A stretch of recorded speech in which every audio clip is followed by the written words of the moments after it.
What's up, everybody? It's Chapter 6 of Final Fantasy VII Rebirth. Here is where we land. Number 1 is Chapter 4. Number 2, Chapter 2. Number 3, Chapter 6. That's this one. Number 4 is Chapter 1. Number 5, Chapter 5. Number 6 is Chapter 3. Does that look right to you guys? Well, let's find out, because we're going to go over to the Dragoon King. And man, before we get started, may I say that you are looking as diaphanous as a jellyfish today. Oh, thank you. Leak is a dolphin, complimenting. Is that your idea of a compliment? Absolutely, yeah. Human beauty is hard to assess, if you know what I mean. Dragoon King, you have it at number 3 on your list. I do. Yeah, dude, it's a really fun. I enjoyed going back to this one a lot. And yeah, like I'm honestly really just excited to talk about it. So I don't even know what to say at this point besides it's a very fun chapter, has a lot of fun character moments. It's a little lacking in the battle department, but you know what? If it pulls its weight in character moments and a fun story, then that works for me. So I'm excited to talk about it. All right, and then we're going to go over to Excalibur, who is looking as majestic as a breaching whale. Excalibur, nice. You have it at number 3. Yes, I do. It looks like the official ranking is in agreement with my assessment here. I like that. Yeah. I'm pretty good about that. Yeah, so why'd I put it at number 3? Well, yeah, I like it more than Chapter 1. Chapter 1 is a good one. I mean, we have a lot of good chapters here. So when you put something, above or below something else, it doesn't necessarily mean that what's below it is bad. I just like it better than Chapter 1, but I don't get the same level of hype as I get for Chapters 2 and 4. And that really just kind of does it. It's 2 and 4 kind of have the whole package, and 6 is a lot of story moments. It's got its own little hype moments, but like Dragoon King said, there's not a lot of fighting, so you kind of have to lean into those character moments. But they did enough for me to put it in number 3. So yeah, we'll talk about it a little bit more as we go. Listen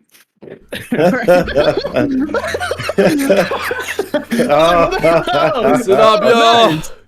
Costume change. Dude, I was gonna go shirtless, but I was like, listen, I don't know about all that, all right? We're on the beach today. We're having some fun in the sun, okay? Yeah. So let me tell you how I feel about this one. I put it at number 4 on my list, all right? So not number 3. I think A Fall of a Hero, I look back and I remember those amazing moments that Fall of a Hero had, right? I love the intro of that, the one-shot truck scene and all that other stuff. There's so much hype, and then the walking to Mount Nebo, and you got that music swelling. Oh, there were so many great moments in Chapter 1, so I can't deny that. So now the reason why I like Chapter 6 so much, oh, wait a second. I'm talking. Okay, cool. I want to make sure my microphone was picking up. All right, so listen, it's all about fun. This is what we needed, all right? We just had a crazy chapter before this. We need some fun, all right? The theme of Rebirth is the bonds of friendship, and I think this chapter highlights that theme extremely well. There's fun, but there's also peril. There's introspection and deepening connections here. Rebirth successfully takes another extremely brief visit in Costa del Sol. Like, this is another extremely brief visit in the original game to a location that was only a couple screens, right? But it is expanded to this very memorable time, but maybe with one too many minigames. The replay of this chapter is actually wonderful. All right, so if you go back and you play this on hard mode, and you can automatically go to the changing booth, change into your beachwear and go. That's it. So it makes replaying this chapter even more of a breeze. I'm bringing the dad jokes today. I'm just, got him. All right, so, yeah, I mean, like, that does add points to my review here. I mean, like, the fact that playing this on hard mode is even more fun than it was the first visit. And I'm glad that they didn't make all of the mini games mandatory, because that would have made this chapter really, really just go down in the list. I would never want to replay it if I had to go search for some more cactars. Do you know what I mean? Like where is that thing at? Anyways, so that's why I ranked Chapter 6 where I put it, above Chapter 3, below Chapter 1, and that was a tough one for me because I think this is like really good. So I'm excited to get right into it, y'all. Let's start it off. Let's start off with arriving at Costa del Sol, right? When we get here, everybody's happy. Yuffie is happy to be on land. And we got the Shinra middle manager is here. He's humming a tune. I couldn't pinpoint what the tune was, y'all. I don't know if you guys did or not. Barret hates it already. Aerith is here, happy to be a sightseer. And then I love the little wink at the camera that Aerith does. It's Costa del Sol, like the little zoom in. It's so cool. I like it. It's just a fun episode. Fun way to start this off. And Barret jokes that he could shave red, so that was a little fun. Let me tell you. Wait, can I just say something real quick? Go ahead. Bro is on fire. Why is he complaining? That's what my notes said. It literally says it right there. Jackie quoted me directly. It is exactly what I said from Jackie's journal. That was exactly what I said. I was like, bro is on fire. I don't know how I can't share my notes with you, but it literally says Barret is on fire this chapter. Wait, Barret's on fire? You mean... Who are you saying? No, because you're saying that Barret wants to shave red to cool him down, and I said, "Bro is on fire." I got excited. I got excited for no reason. I got excited for no reason. Like we're not on the same page that I thought we were. No. Well, we're always on the same page. No, I just thought it was funny that he's complaining about being hot, and the guy walks around on fire all the time. So it was kind of a bizarre thing. I didn't know he got hot like that. So. Man, I got all excited because my note says Barret is on fire this chapter, y'all. Like the jokes he says, he's nailing every single one of them. Got me laughing real hard. So all the people are going, hang loose, right? This may be a nod to the series creator Hironobu Sakaguchi, because he does that a lot in all of his photos that he's in. Go check it out. I didn't know that. Pretty much every photo he's in, he's doing the hang loose. So I feel like that's a nod to Hironobu Sakaguchi. Now, there's nothing like a good lay to start your getaway. I already said that one, but I had it in the notes. That's what Mayor Capono says there. To get you in the mood, here's a lay. And then forget about your dead end 9 to 5, because here the fun lasts all the way to sunrise in the east, where it also sets. Yes. I'm traumatized, man. Traumatized by this. He's not letting it go. I'm not going to let it go, bro. Here we are, where the sun rises in the east and sets there as well. Now, Tifa is going to have to kill again because she really wants a shower. So she can I'd kill for a shower. Remember that in Remake? Oh, yeah. Oh, yeah. For a shower. I'd kill for a shower. Yeah. I mean, man, somebody going to die. She got to get a shower. Barret it's going to be Johnny if he doesn't fix the water. Yeah. That's for next chapter. Oh. So Sakaguchi seems to be a big fan of Hawaii, is what XCOM says. I think he lives in Hawaii, actually. Yeah, so he is a big fan of Hawaii. I might be mistaken though. But yeah. So now Barret says to Aerith and Tifa, "You two better not be thinking what we all hit the beach." You know what I mean? And like they going to, because they little smirk behind his back, smiling. Wheelies. Yep. Wheelies. Now, why is it the very first thing I did was make sure that I got that freaking wheelie meters filled out? I got the wheelie champion, or whatever they call me, the legend of wheelies, and I just take it and I ride in circles around the boat deck because it's the only open space, right? And I feel like Excalibur, we were talking about that. You were doing that too? Yes, is that the very first thing you did? Yeah. I mean, pretty much I just turned around. It's like you had to do it, right? It's like, he's like, hey, if you fill out this many meters on your wheelie, then, and I'm like, well, now that's all I'm going to do. Yeah, man. I feel like really popping. Yeah. I was really popping like peach booty, son. No, I had to. Yeah, you had to, man.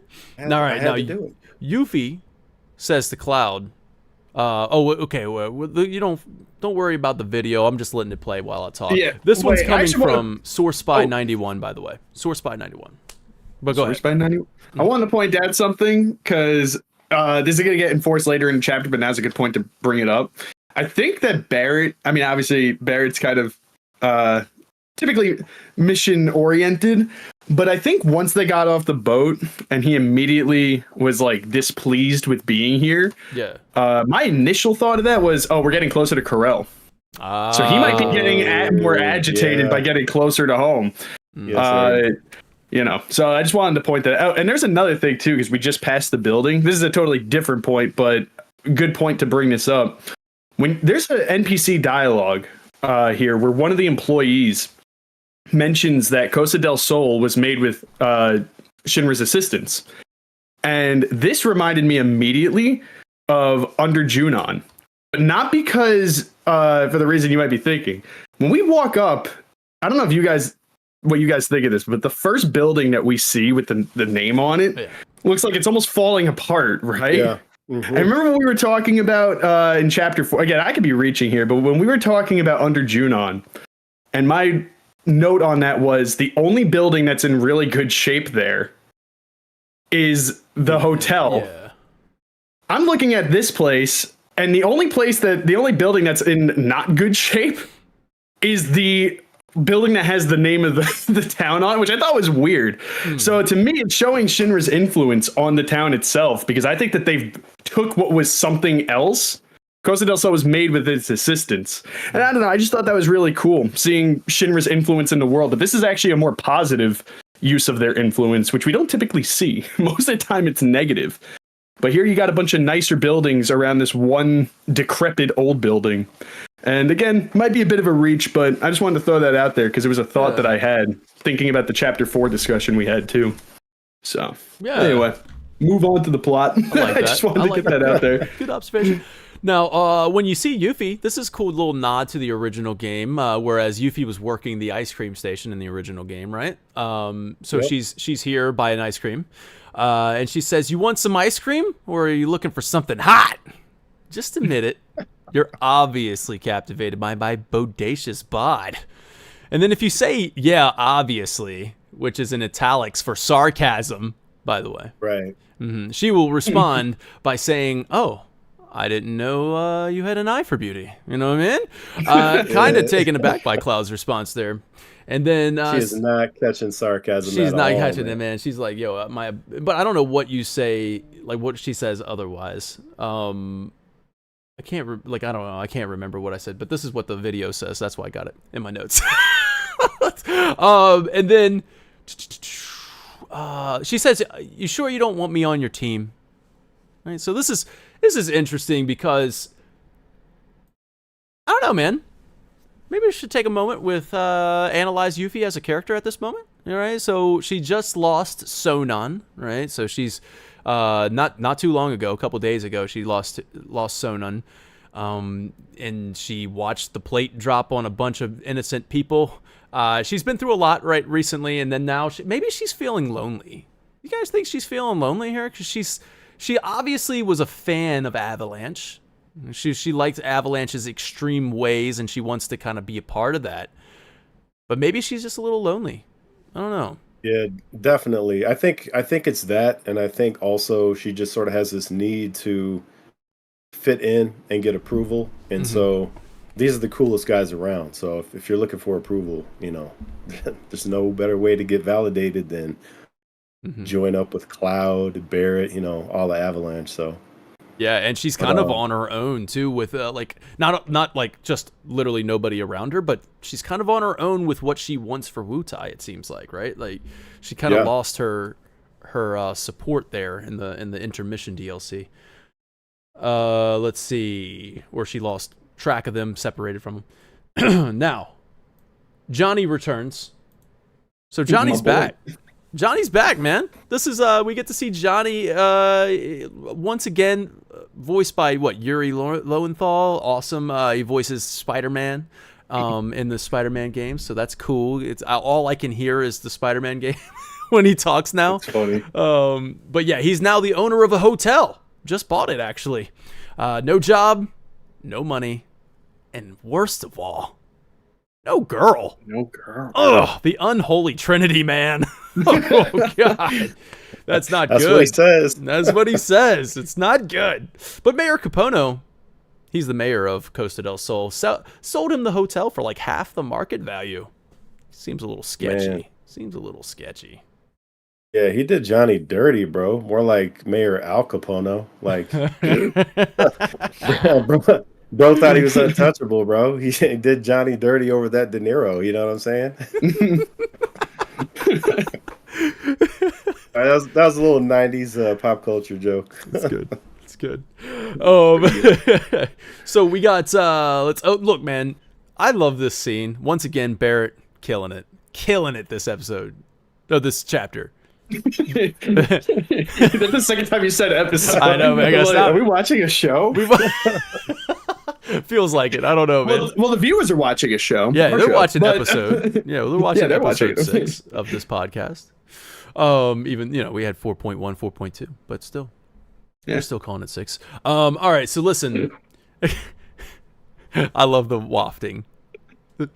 Yeah, catching the sea breeze. Man, that was funny. It's like, look, John Eric Bentley must have been like having a blast recording for this chapter.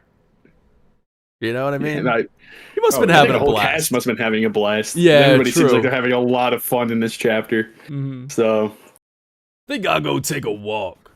It's so great. He does not want to be here. But he wants to be. Wait, he's. But he likes to be. Listen, right here. Listen. Johnny says. He says, fate is so cruel for depriving me of Tifa and beachwear. Rather, fate deprived us of Barret and beachwear. All right, what are we doing? What are we doing? Man, what are we doing? Barrett's long sleeve sailor suit and the dude that denies him playing Pirates Rampage in a minute, bro. He definitely did not have the right to bear arms. You know what I'm saying? He had to put all his guns away. That's great. But thanks to the mods on Nexus Mods, not talking about those. I'm talking about Barret shirtless mod. All right, we ain't. Yeah. Oh, you have to download. You have to download the whole set, bro. And I'm like, listen, immediately delete these off of my. I just want the shirtless mod. All right, like you gave me the whole file with all of the stuff with it, like the whole package, if you know what I'm saying. Like I don't need it. It's a whole lot of junk. I don't need. I was like, just want the shirtless mod. My wife walked by and saw my previously downloaded thing and said, "Oh, shirtless mod, huh?" And I'm like, "It was for Barret. It was for Barret. I promise. I don't know. What are we doing?"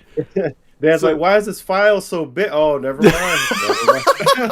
It's a lot of assets to put in that file, bro. But okay. So I had to Barret shirtless mod. So when he changed into that, he looks like he's ready for the beach. All right, come on, man. We got this. We set it right. We set the record straight. Does he still keep the hook on his arm, or does he? What is? No. We get, which is also funny. I think. Gosh, somebody pointed it out, and if it's in my notes somewhere. But somebody in the survey pointed out and said, interesting how they say he can't do the gun game because he's a pro in using guns, right? But he doesn't have a gun arm at that moment. Yeah, like he has a hook. Like, how do you know? Yeah. But anyways, that was a good point. I don't know who. It was probably Sephiroth's game. I mean, he was pointing out everything. But let's see. Here we go. Foreskin care routine. Writes in with the survey. What?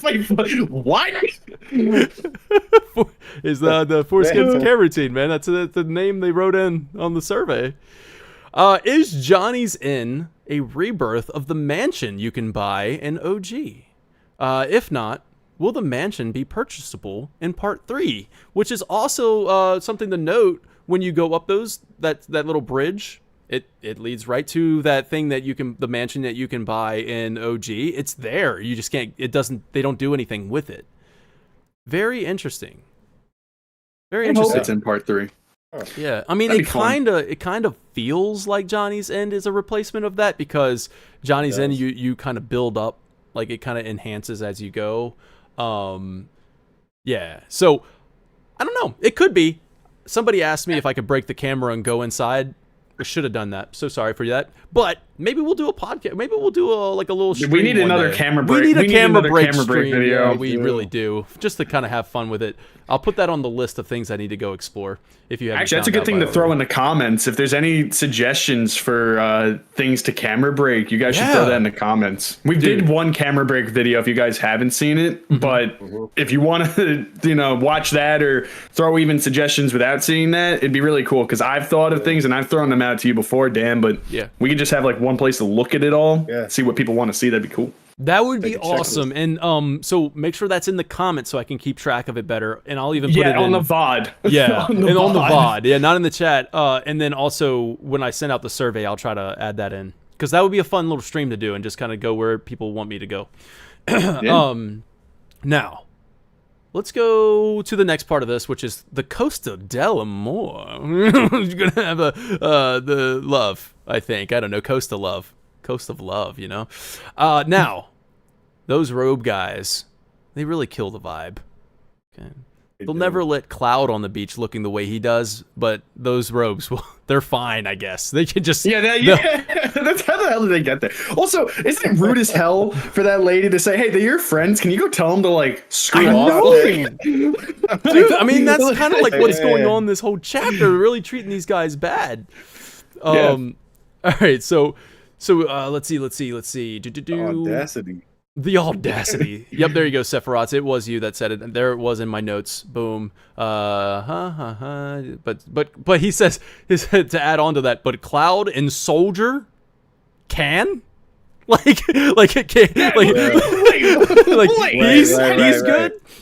I didn't think about that. Yeah, this guy's in full-on soldier attire, and it's just. I think he might be profiling. Yeah. There might be a little bit of that going on here. Because what the hell, man? This guy, look at him.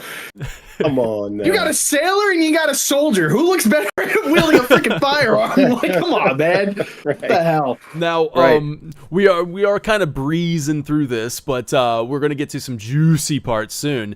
Now. The mini games, I want to talk about those. I want to talk about what am I doing? What is it? Richard Stoll's here, man. He's gonna be like, I want to talk about. I want to talk about the mini games later. We're gonna rank those. Later. All right. Hold on a second. So, we go into the Pirates Brigade mini game here. We'll talk about it later. We're gonna rank all of the mini games. But I like how at the end of it, Barret says, just drop the jaded act for a minute and take the compliment. You know what I mean? He said, I promise I won't tell. Anyhow, I'm off to enjoy the beach. Man, this dude's on it, man. He's having fun. Don't leave me hanging for too long. Now, Regina, when you go down to the Queen's Blood section, Queen's Blood Carnival. Once again, we'll talk about many games later, but she doesn't seem to be possessed by Genova here. Yeah. She seems very nice, actually. Extremely nice. And she's very not bumping into everybody. She's complimenting. She's complimenting Cloud. They're kind of almost flirting a little bit. That's what I thought. Better chemistry in this moment than he does with the other two. It was kind of weird. In the chapter you'd think he'd be flirting. If there was a time to flirt with the ladies, this is the chapter to do it, Cloud. And let's start a new ship, y'all. Let's start a new ship. Let's get it going. But no, I was like, these damn, glasses do something to me, man. They have surprisingly good chemistry. I feel like I'm in it right now. I got glasses on, my hat's backward, the towel around me makes me feel like I could say anything. I could say anything right now. Bro, you're on vacation. Oh yeah, prove it. Oh yeah. Oh yeah. This guy can say anything. So they play a little Queen's Blood Carnival. And yeah, I mean, like I said, a little flirty because Cloud goes, I could be persuaded to play again. I'm like, damn, man, Cloud putting the move on him. I could be persuaded to play again. And then, oh my, Cloud got shot down. Whew. Right in front of the... Yeah, I love that. Oh, I love that. They got shot down. Shot down, huh? Ladies man Cloud got shot down. Damn. I mean, Cloud, I don't think he's been shot down once this entire... I mean, in fact, Cloud doesn't even have to do anything and the ladies just flock to him. Usually he's the one that shoots you down. Mm-hmm. Usually he's shooting people down, not getting shot down. This is unusual. This is unusual. This is unusual. Maybe that's why their chemistry felt really good because he's not dealing with it. He's not on the reciprocating end. If anything, he was more flirty. Like it felt weird. Toolman said he needed to be humbled. Yeah. He did. Bro needs to be humbled. He can't keep getting away with it. Humby. Get Humby. Oh, that's a good one. Inside, that's a nice throwback. That's an inside joke. Yeah. I love inside jokes. I'd love to be part of one day. Stay Humby. That's Michael Scott, man. Come on. The Office. All right. So, Cloud approaches Barret on the beach. Let's see if I can get to that scene real quick. Because you change into your attire, you go to the beach here. And Cloud approaches Barret on the beach. They comment on the robes here, getting some sun too, right? They both seem a little sympathetic to the robes. Actually, a lot. Very sympathetic to the robes here. And Barret says, poor bastards ain't doing nothing wrong to nobody. But we treat them like monsters all the same. Now, when a couple says to the robes that they are freaking everyone else, go take a hike, Barret rushes in to defend them. So the camera kind of stays on Cloud too afterwards for an extended period of time. Kind of wanted to know what you guys think about this whole scene.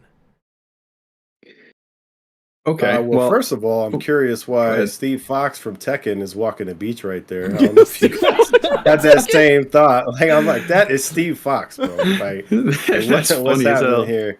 My second thought was Cloud does not have a future memories scar where he got impaled and lifted by Sephiroth. So that's kind of interesting. Mako, Mako, am I right? I mean, I know. I'm just throwing that out there. You know, I mean, I didn't see Tifa's scar either, and her, you know, her suit's a little bit. You got everything hanging out there. You know? You need a better look. I didn't catch that the first time. You mind doing that one more time? Like, I think Dan's got a mod for that actually. Is that the same file as Barrett's? That's not. I don't have that on my computer. I thought it was, you know, going back to a serious thing for a second. Okay.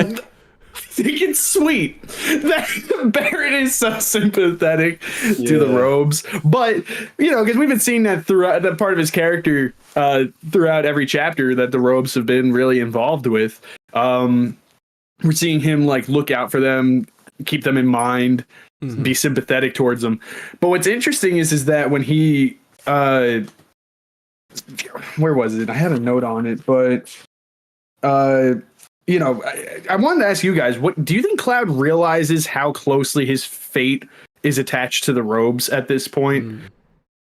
Well, I don't think so. Yeah. I mean, he's either in denial about it, right? So it's either on his radar, but he's kind of like in denial, brushing it off, or he's oblivious. It's kind of hard for me to tell which one, because he really does not seem to be taking it all that serious, right? Except I thought that to a degree.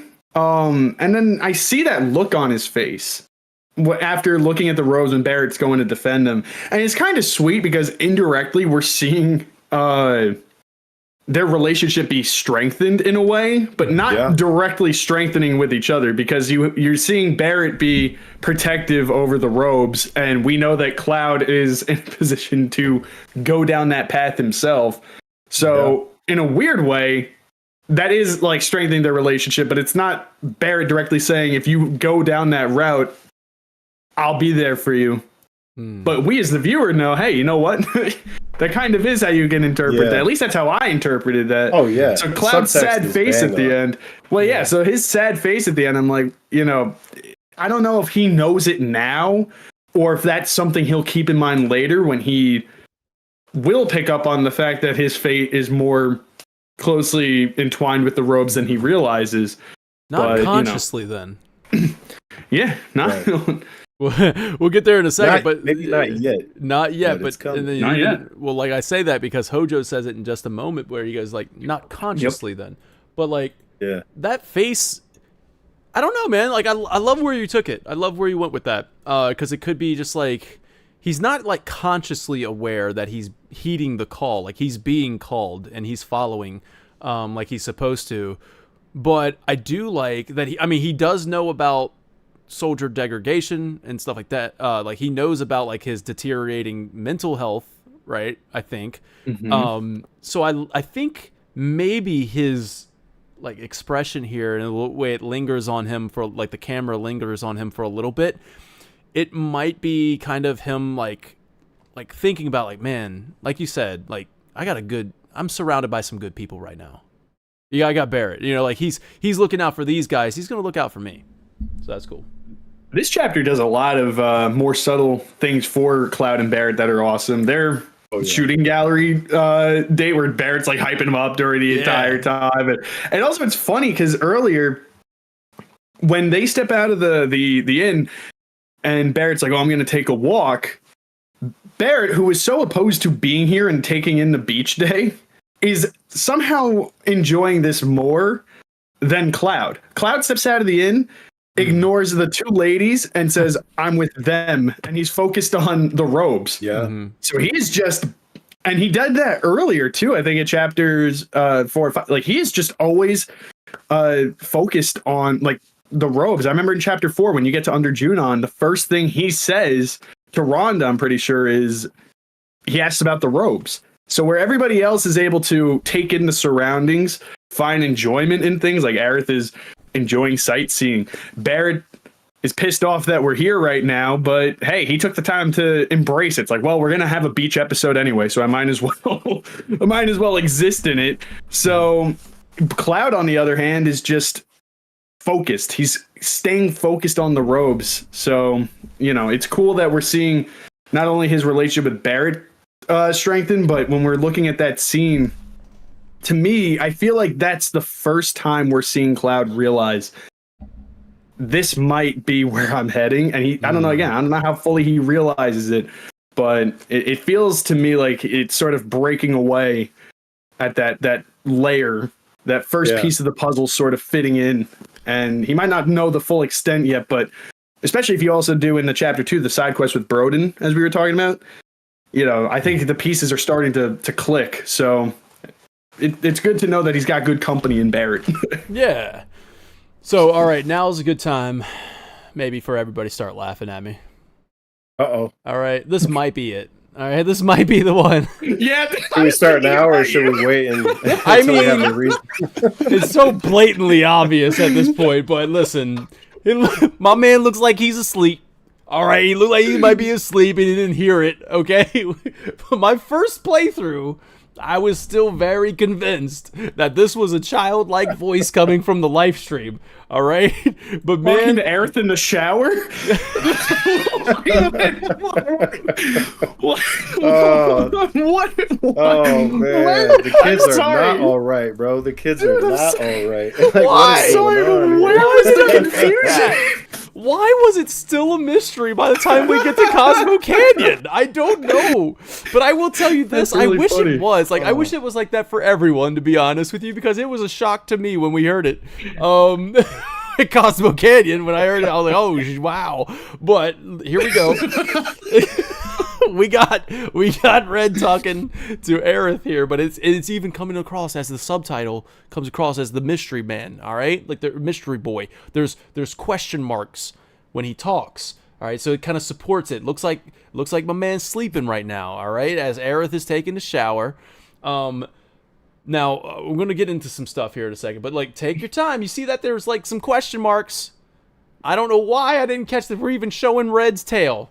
Water won't turn off, so you know, like the freaking Johnny's Inn is a fixer-upper. Now, I guess this kind of like goes to show that like my state of mind in this freaking like first playthrough, I was just looking for the shenanigans. I was looking for something from the live stream. I'm looking for it, man. I'm so blinded by this. He does jump right up and go right into like his deep voice. He goes right into his deep voice. Everything okay? Right? Like right away. Like, you know, like, are you all right? And then so she comes out here holding the clear materia, or the nun. You know, what color is this nun? Like, right. Man, anybody else think it was interesting that she asked the cat dog what color it was? Like, come on. Get the cat. Animals are like colorblind, bro. Like, dude, I can tell you that one. That one's none. Like, I may not have known what it was originally, but it's definitely nothing at this point. Oh man! You mean it wasn't the pink materia? What do you, what do you mean? That's none. I don't know. Like, it could be any color, dude. Why are you asking me? All gray materia. It was all they have color. You mean this whole time my collar has had different colors on it? What do you mean? Why does people call me Red 13? What does that mean? Am I red? I thought I was gray 13. Anyway, so she comes out holding the clear materia. All right. Now oh man, I think I might jump into it, boys. I got future memories. All right. I got future memories. Now, I wrote, scripted, and edited most of this video before, like right after I ended the game. I wrote all that stuff. Comes out with another content creator, basically like pitches the idea, and I'm like, well, now it looks like I'm copying. I'm just gonna throw it in here right now. All right, I got my notes from that video, so hopefully it's not too dated, as I just kind of copied and pasted. But I'm gonna talk about it because Astro Zach from the survey asks, we get a bit more info on the clear materia here. How much of an impact do you think it'll play in the end? Ooh, what a loaded question. My goodness. Time to fire. All right, Dan. Time to fire We're ready, off. Dan. All right, Ready, listen, Dan. you might have heard it before, maybe you didn't. Maybe this is something new for you, which in case it came from me, which it did. I wrote it first. Anyways, I think everybody's kind of heard of the hopes and dreams will fill this orb, right? I feel like everybody's kind of heard of that. I'm going to go in with my notes. This is some quotes that I'd like to start with. Quote, materia is formed from the life stream, orbs infused with knowledge, memories. End quote. That is Red 13 from Chapter 6 of Rebirth. Quote, to put it simply, the knowledge of the ancients is sealed within each orb. That knowledge not only connects us to the planet, it allows us to tap into her power. That's how we can use magic, or so they say. End quote. Sephiroth, Rebirth, Chapter 1. Quote, from the planet we claimed the greatest of materia, a most sacred treasure, and imbued it with our desire for freedom. End quote. XIII Natak, Rebirth, Chapter 10. Once again, future memories all over this.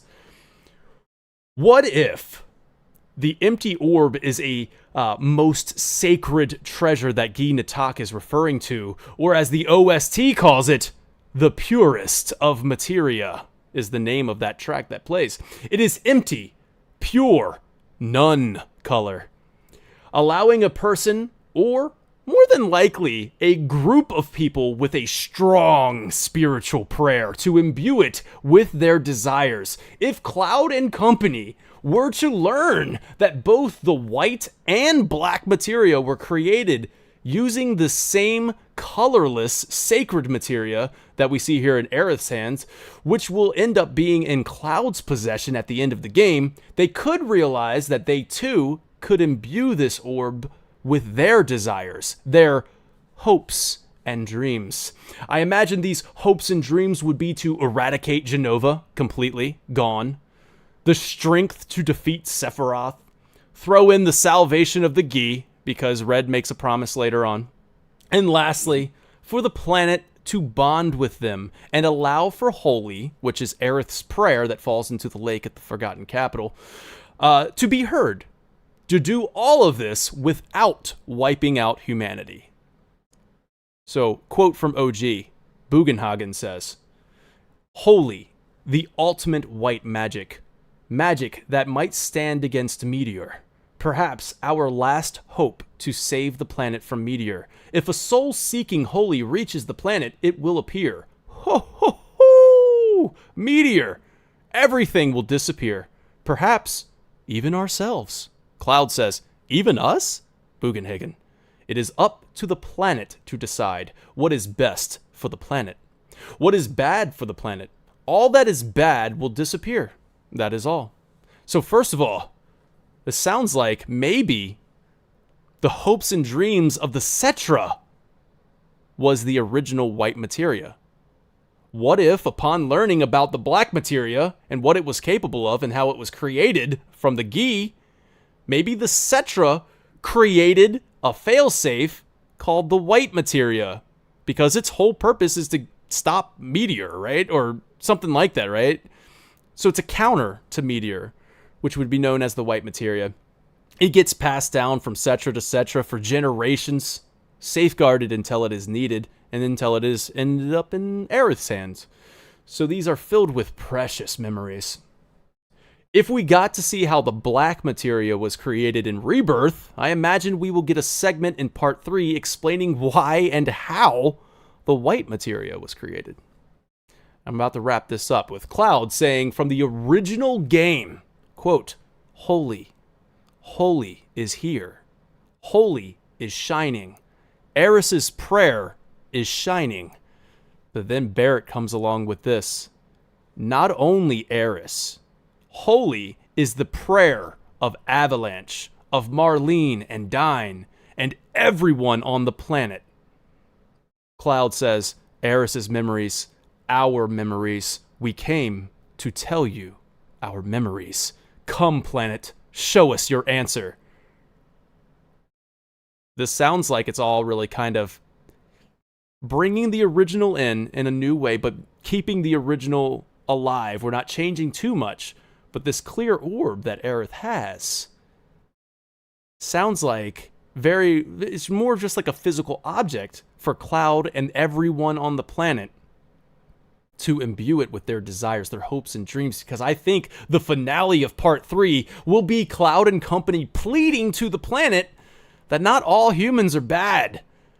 And yeah, the real solution to Final Fantasy VII is the friends we made along the way. This empty, sacred materia will house the prayers of everyone on the planet and, of course, the party. And when the planet answers, it will fuse with the will of the planet itself. It is the power of hopes and dreams. And that's Final Fantasy. That's FFAF. Now, to conclude, eradicating Genova, eradicating the Genova virus would potentially heal the roadmen. So there's still some hope for... There's still some hope for... What was I saying? You lost your memories, bro. Materia is clear. Were they precious? Dude. Yes. All right, there you go. Dude. And that's the end, bro. I had to drop it. Was it like that? That's amazing. That's amazing. And you know what? I want to. We don't need to turn this into that video, but you got to make that a video. But I want to throw out there my interpretation of what you just said too. One of the best things we see in the final act, we don't actually get to see in the original game. And to me, it's when Cloud tells everybody to go find your purpose, go out, go do what you need to do. And if it's worth fighting for, you can come back, basically, is the gist of what he's getting at. Yeah. And when we're seeing what you're talking about at the end, those precious memories coming to light, that's, I think, everybody's moment. We're going to see everybody's moment there. If that's what we're setting up, we're going to see what everybody's what the world, the planet, life means to them. And those are going to be the precious memories that are going to help restore the clear materia. Oh, that's great. Everybody go find your purpose. Everybody go find what it is. And then when you're saying that they're going to work together to restore it, that's how they're going to have the strength to do it. is because we're going to see what everybody needed to do to find the strength, and that's going to be what restores the materia. That's what you're saying is true, that's my theory on your theory. I love it. I'll add that in there. You got anything to say on that one, dope. Excalibur, before we roll out? Yeah, I mean, so that would be kind of like the inverse of what happens in chapter 13, right? So chapter 13 is all about their sort of, future memories. Oh, that's fine. Sort of they brought them back for a second, and they'll come back. Yeah, I mean, that's like the dark cave for each one of them, right? Like their moment of trauma, and to see the inverse of that in part 3 before the finale would just be absolutely epic, bro. Oh, I love that. Like close the arc for every character. That'd be sick. That's what we want. Sounds good. I'm glad you guys are liking that. I don't know if there's any holes in the theory or not, but I'm sure comments and everybody will let me know. But the whole theory is holy, bro. Oh, the whole theory is holy. There's lots of holes. It's holy. I love it, bro. All right, so that's an awesome theory. That was my video. Really good, I'll clip it out and I'll post it. It was going to be like, you know how I had like this is the key, and like that was the video. This is the key, and it was black materia. The next one was going to be called "This is the Answer." Oh, come on.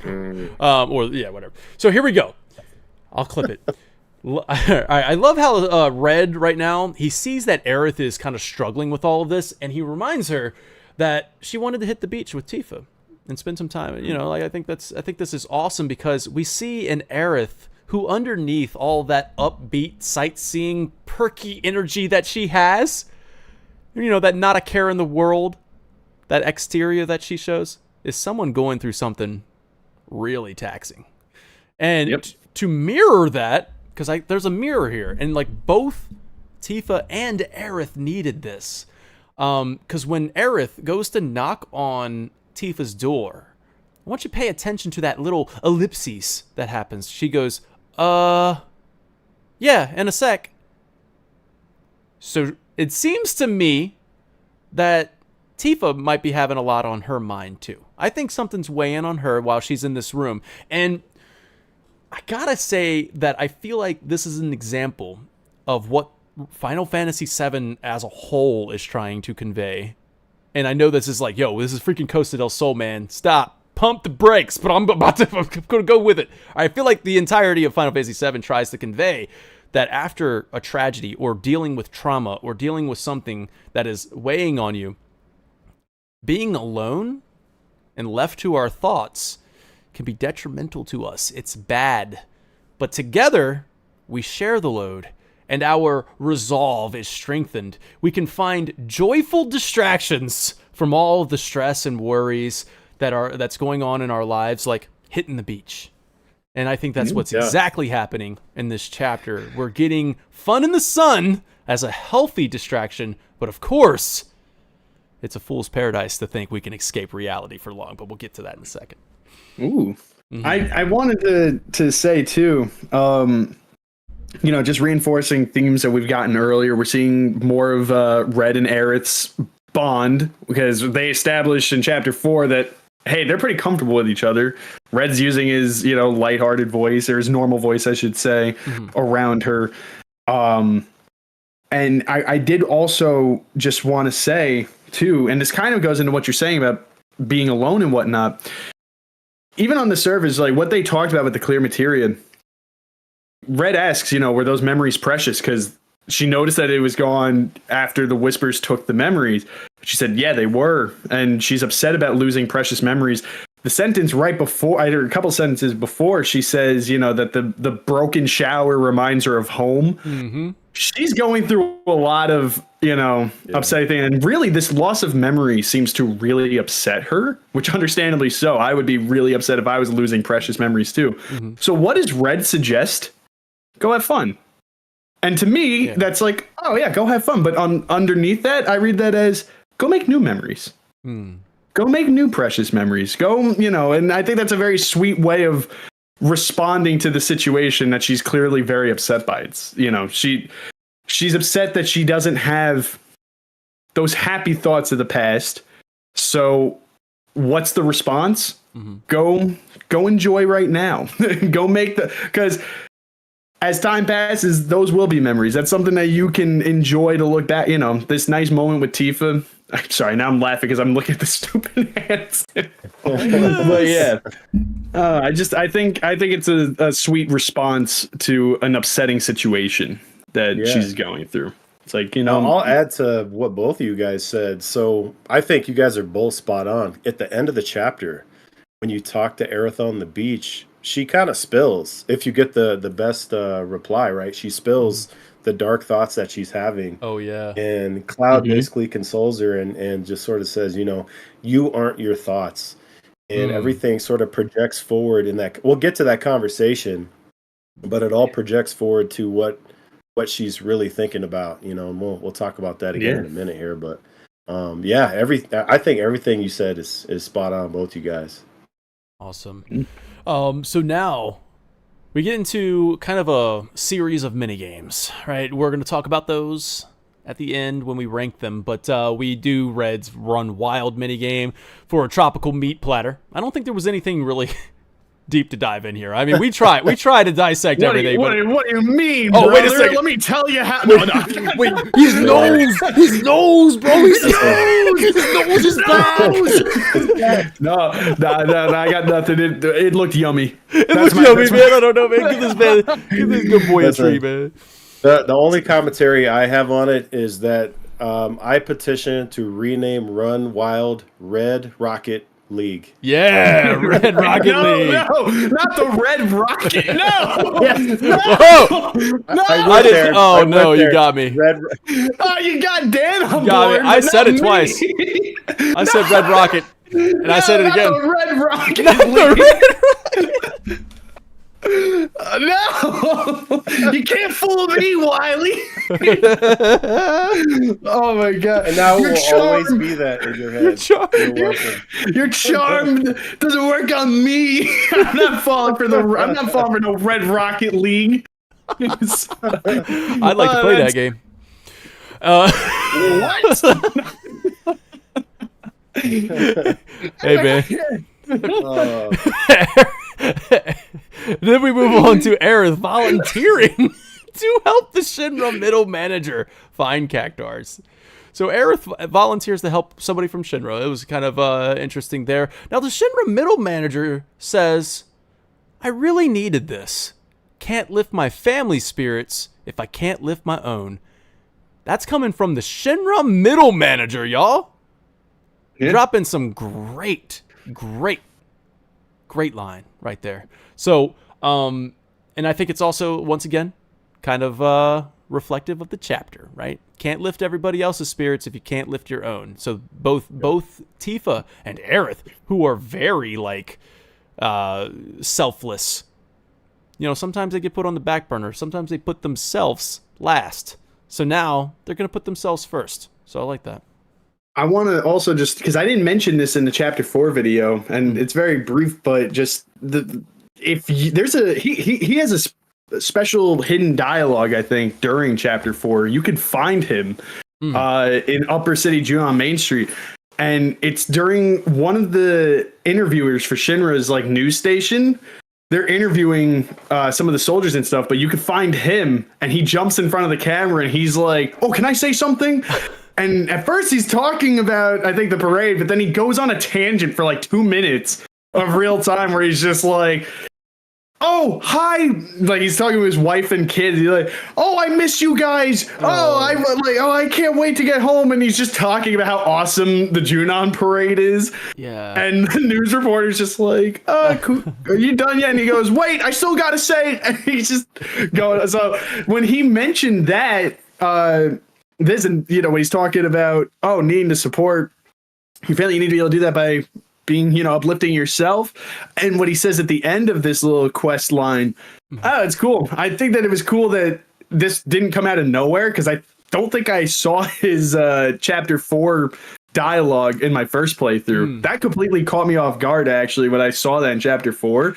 And then I'm seeing him talking about his family here and how he needs to lift his spirits up, and I'm thinking about him hijacking the news interview to say, hey guys, I miss you, I love you. It's cool. It's kind of weird that he's getting pretty in-depth subplot about how he's good missing for his him, family. man. Yeah, get the Shinra middle manager, man. Good for him. I hope he gets a name. I hope he gets a name in the third. Like, I hope we drop Shinra middle manager or ultimate party animal. I guess is kind of what that's his new name. Yeah, that's his new name. I hope we just get a name for him. I want to find out his name's like Jerry. Dude, I want to go meet his family, man. I want to go. Let's go meet the wife and kid, man. Let's go. Let's have some fun, man. Let's go. It's some dinner.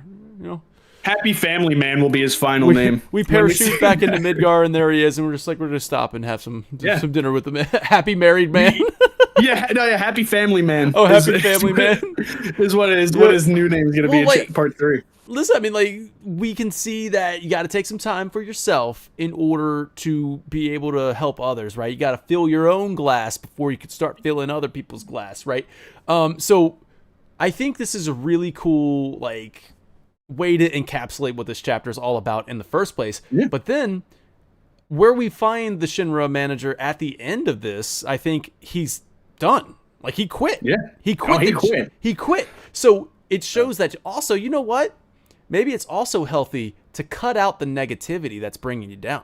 Like, find some time to for yourself. And if you can, if there is a potential to do it, get rid of that negativity. And in this case, it was Shinra. Shinra bringing it down, man. Keeping him away from his family.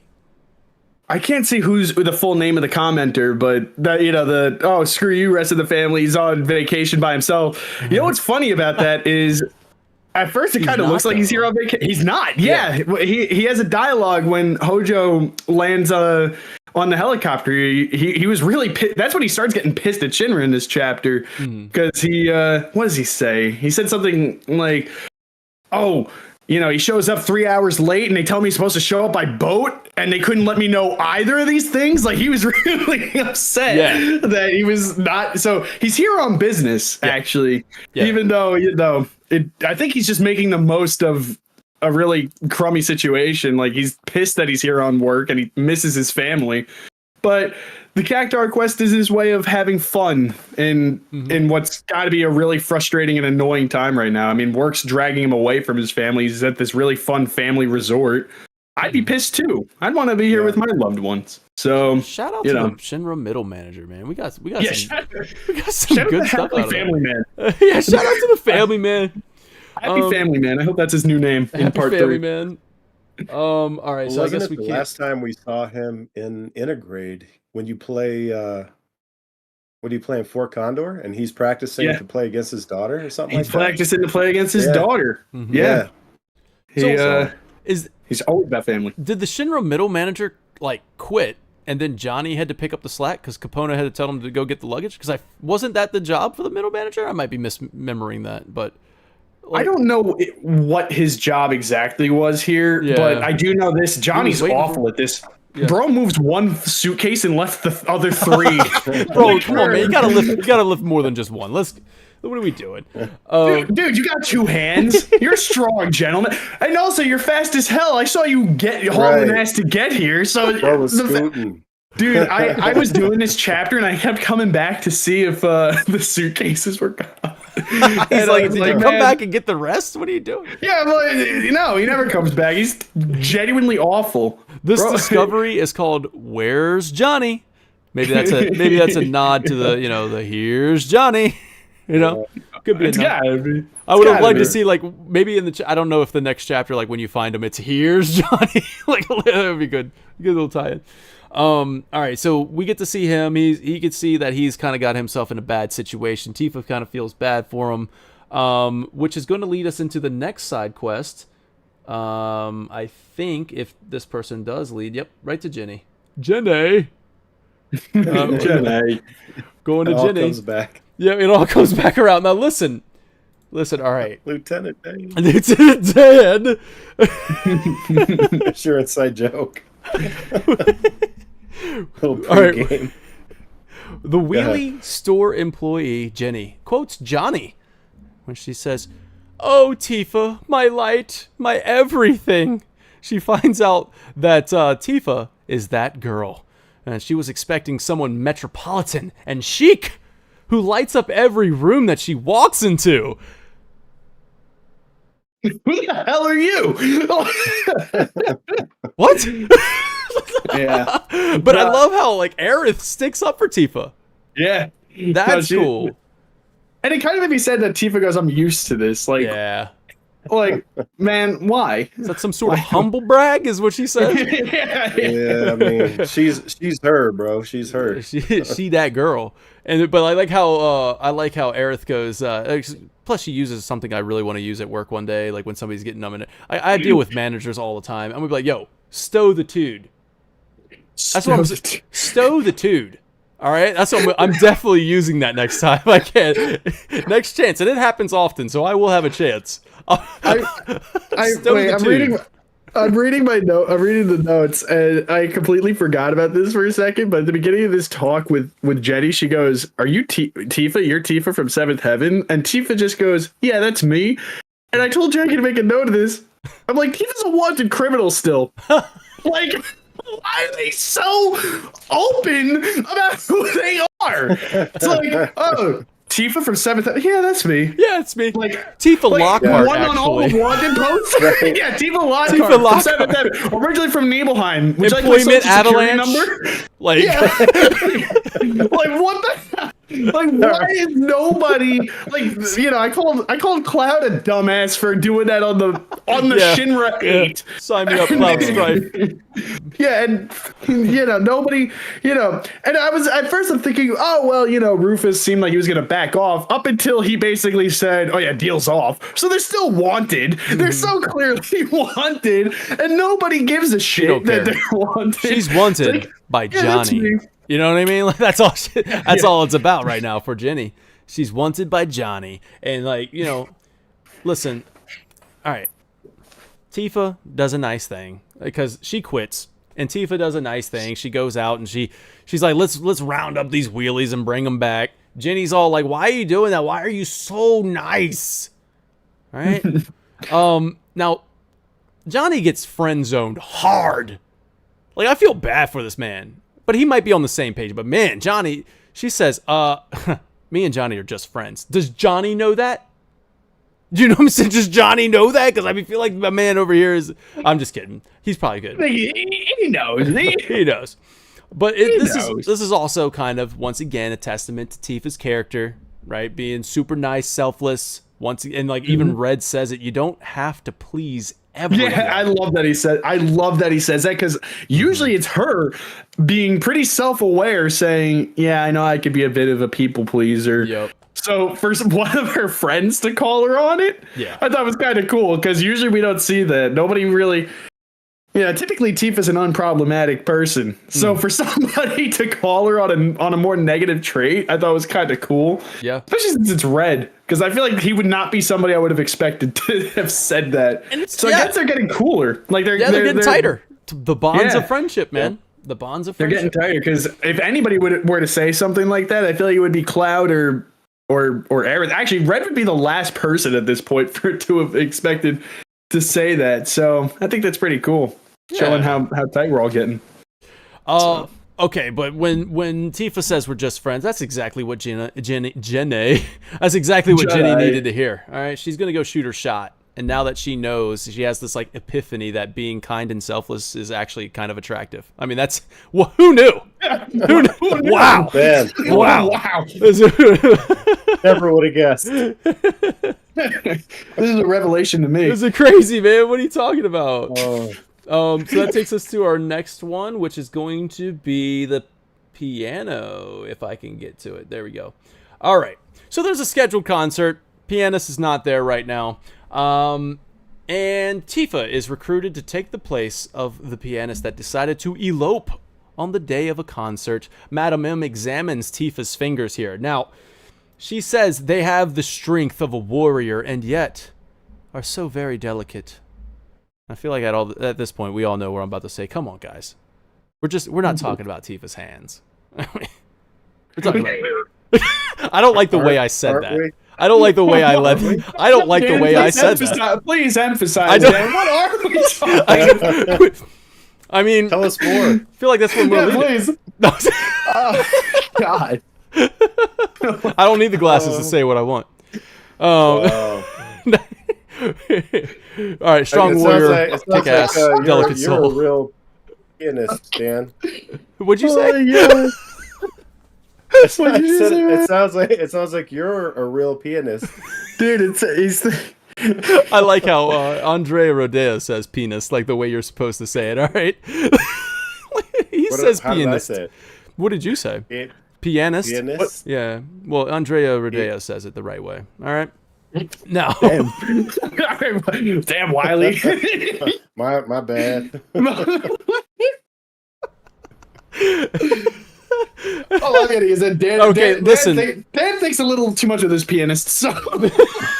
All right, let's hone it back in because pianist. listen, let's hone it back in because Let's hold it. Yeah, round it up. let's bring this back, yo. Because listen, Tifa even says that she's like, I kind of had like some practice when I was a kid. Like, all right, we talked about the Clear Materia, but are we overlooking quite possibly the biggest mystery of this game?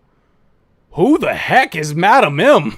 And how is she activated what is likely to be a dormant memory within Tifa? Like, what is this? Okay, I'm glad you didn't. I'm glad I'm not the only one who overthinking this because I saw this and I'm like, oh, you know, this is also like moments before Andrea like blows a kiss and pink hearts show up. So I'm like, you know, Final Fantasy visual gag, whatever. But this looks like it's something. Right. And I'm like, what the hell is? What are we seeing? What is this? What are we seeing? Rainbow. Oh, isn't that like one of the biggest like visual iconography? Yeah, actually, that's weird. I didn't even peep the rainbow. I just saw the notes of like the rainbow effect being I don't know, probably either hopes and dreams, or this is like when Zack creates a new world, when a decision he makes. We see a rainbow effect a lot whenever there's some sort of like. Maybe it's just memory. Maybe it's just hopes and dreams or something like that. But if it's just memory, Madam M has awakened the memory within Tifa, talking about, oh, hey, look, you've played before, now your hands can play. Now, and then it even says Tifa can now play the piano, like in like the little bar that pops up. And I'm like, okay, whoa. And then either that or it's just, you know, it's just like a little... It's just a visual gag. Maybe it's just a visual gag to show that Madam M's hands are magical. I don't... Maybe it's either all of that or it's nothing. Maybe it's just nothing, though. And that's the Final Fan TV podcast. This entire show, this entire series. We gotta end. It's either all of that. We're gonna end every episode with, or maybe it's nothing. And then just say, or maybe it's actually nothing. Or maybe everything we said for the last 3 hours is horseshit. It didn't matter. And it meant nothing. No, I was thinking this too. I'm like, either this is some like weird, in her fan, she has like a yellow materia that we just don't know about, and she's like giving some sort of support or something, or it's nothing. Or it's just nothing. Or it's nothing.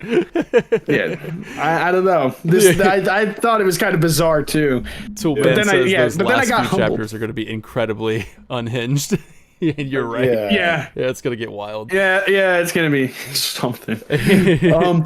A fun little fact. Okay. If you try to play this as Aerith, I don't know if you guys tried that. No. She runs at like the speed of light to let Tifa play the piano. Oh, really? I tried walking up because I tried talking to Madam M and Andrea as Aerith, and it's the same dialogue directed at Tifa, unfortunately. I was hoping that there would have been some like, you know, well, you're not the pianist. Like, I would have let something. She just darts out of the way. Like, I'm not, dude. Not me. I don't know if I took a clip of it. I'll check real quick. But like, yeah, I thought that was really funny that she just if you try to play as her, like she just runs away. It's like, no, I can't. Tifa, please. I gotta try that. Also, when she picks up the book clip, if you want to share. Oh yeah. Okay. Are you sending it over? I send it to you. Okay. Yep. Whenever it sends, it should be good. Okay, I believe this is the clip I took of trying to play, and she just darts away. I was like, oh, okay. You can't even cheese this at all. So. Okay. I'm gonna find it, but when it's in our private DMs, by the way. I just got it. I downloaded it. Okay. It's also interesting when you pick up the the piano book there, the sheet music, a little rainbow effect pops up as well.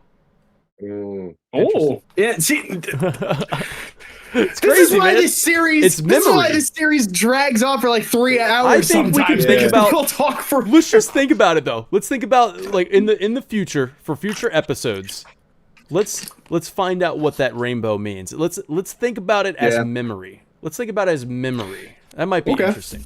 All right, so I also want to know if there's a materia that Madam M could be like in universe. Is there some sort of materia that we know about in any of the compilation that could support the idea of enhancing one's ability to this level? I mean, I know she's got magic it's materia. hands. It's got to be materia. Yeah, but what if the magic hands is actually materia? She's actually doing materia. Yeah, she's doing something. Anyway, all right, here it is. Yeah, what happens if you try to play the piano as Aerith during this part?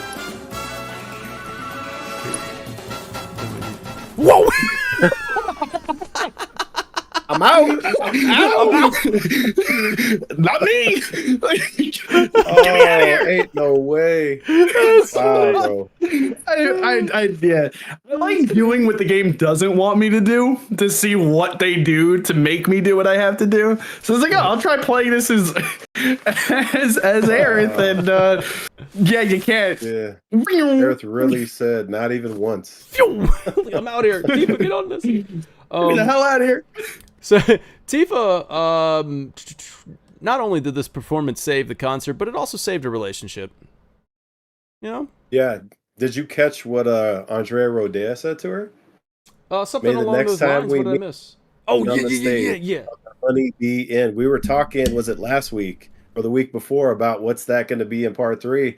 If that's a little teaser, we might be back in the Honeybee Inn in part 3 for a little Tifa dance. That certainly seems like a tease. It certainly seems like we're gonna come back to the Honeybee Inn in part 3. That is, and yeah, who doesn't want to see that performance? You know what I mean? Who doesn't want to see that performance? Do I have to do good at the rhythm game? Or can I just watch? I might be more focused on the damn rhythm game or not. I don't know. We'll see. Did you guys get the dialogue where you switch back and forth between characters? Yeah. And Aerith goes, guide me, oh Tifa. Yeah. Come, my child. Come, my child.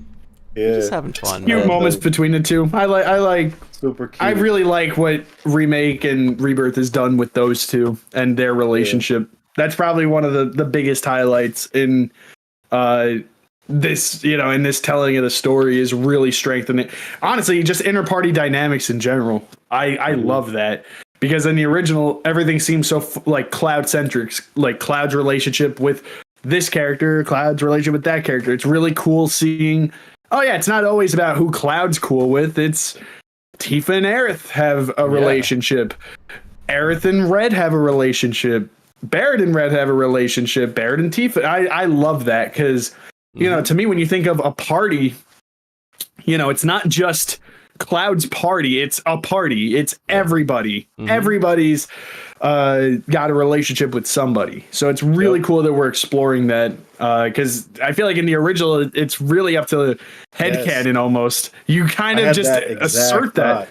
Yeah. In this chapter, that's what it hit me, like, just thinking about, because in the OG, all the relationships are in reference to Cloud, and in this one, they're just all intermingled. Like, yes, bro. That honestly, that is my favorite. Like, this is why I wanted the remake, man. This is why I wanted the remake, because I agree with you guys 1,000% on that. This is something that they do in remake FF7 project better than the original. Like, and it's, man, I hold Final Fantasy VII as the most sacred treasure, if you know what I mean. So, like, nothing can come close, but I will always say, like, listen, it's doing it better. It's doing it right. I love that. I love the character relationships in this game. All right, y'all. It's time. Uh-oh. Yeah, I'm ready. You guys can't go on the beach, mind you. No. Very nice. I forgot. Dan, get that towel on.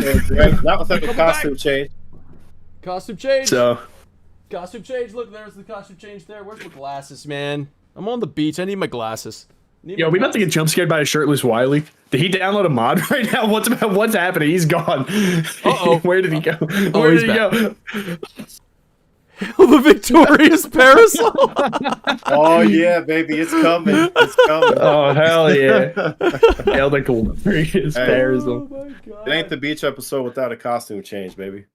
Oh, hell yeah! We're going All to right, the so I beach, guess boys. I gotta go shirt. Since I'm in Cloud's one outfit, I'll just go with the other. No, go with the other. We're going to the beach.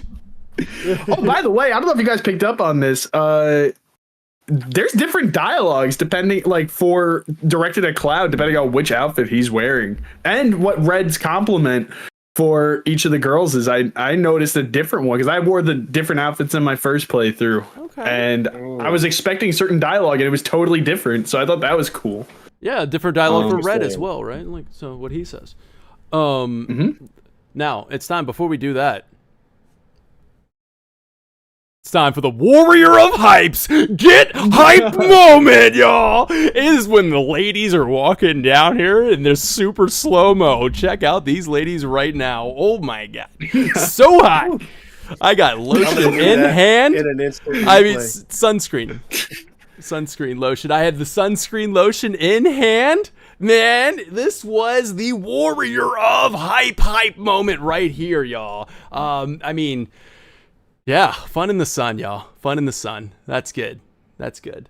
Red has a difficult time complimenting human beauty. So I think what he says is very funny.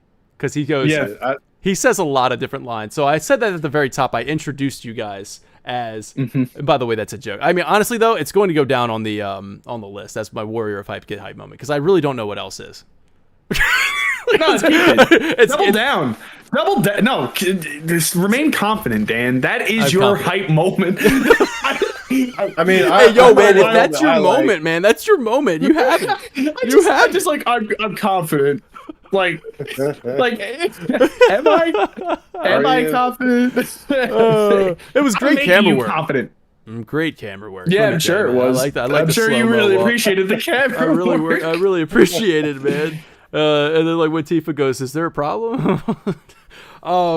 Good stuff, man. I really like this chapter. Wait, to tack on to what Jackie's comment about Yuffie was when he goes to go like this, and he's like he's all like weirded out by scared of boobs. He's still scared of boobs. Cloud's still scared of boobs. Yep. I don't think he was scared. I don't think he was like. I mean, maybe. My man was caught looking, yo. He was caught. Well, yeah, looking. he was caught looking, and then immediately he was folded. Shook. Man, he was shook. He saw them come out. He's like, "Whoa!" He's like, "I heart cannons, bro. I heart cannons. I heart cannons." He said it's hot in the sun. It's the sun. Speaking of which, you should probably put on some sunscreen.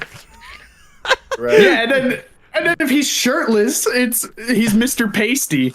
But he isn't if he has the shirt. Yeah. In all seriousness, though, I love this interaction. Like, no, it's cool. I was smiling so big watching this. Like, the very first playthrough, I'm like laughing, I'm smiling.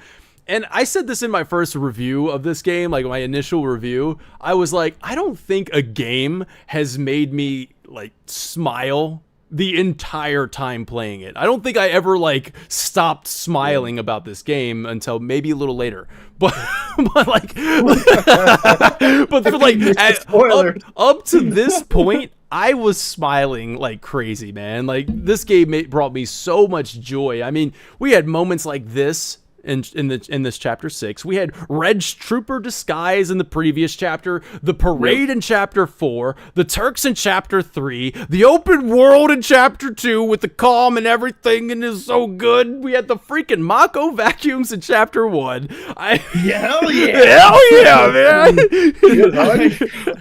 No, I'm just kidding. I'm talking about the truck ride. The truck ride. Yeah, the best mini game. Best mini game. Sucking up that Mako. So is there anything we need to talk about with this part here? We're not even trying to. They're not even trying to blend in. Tifa and Aerith kind of approach. It's for another funny scene, like we were just talking about. That's so great. Hold on, real quick. You want me to go pause on the freeze frame?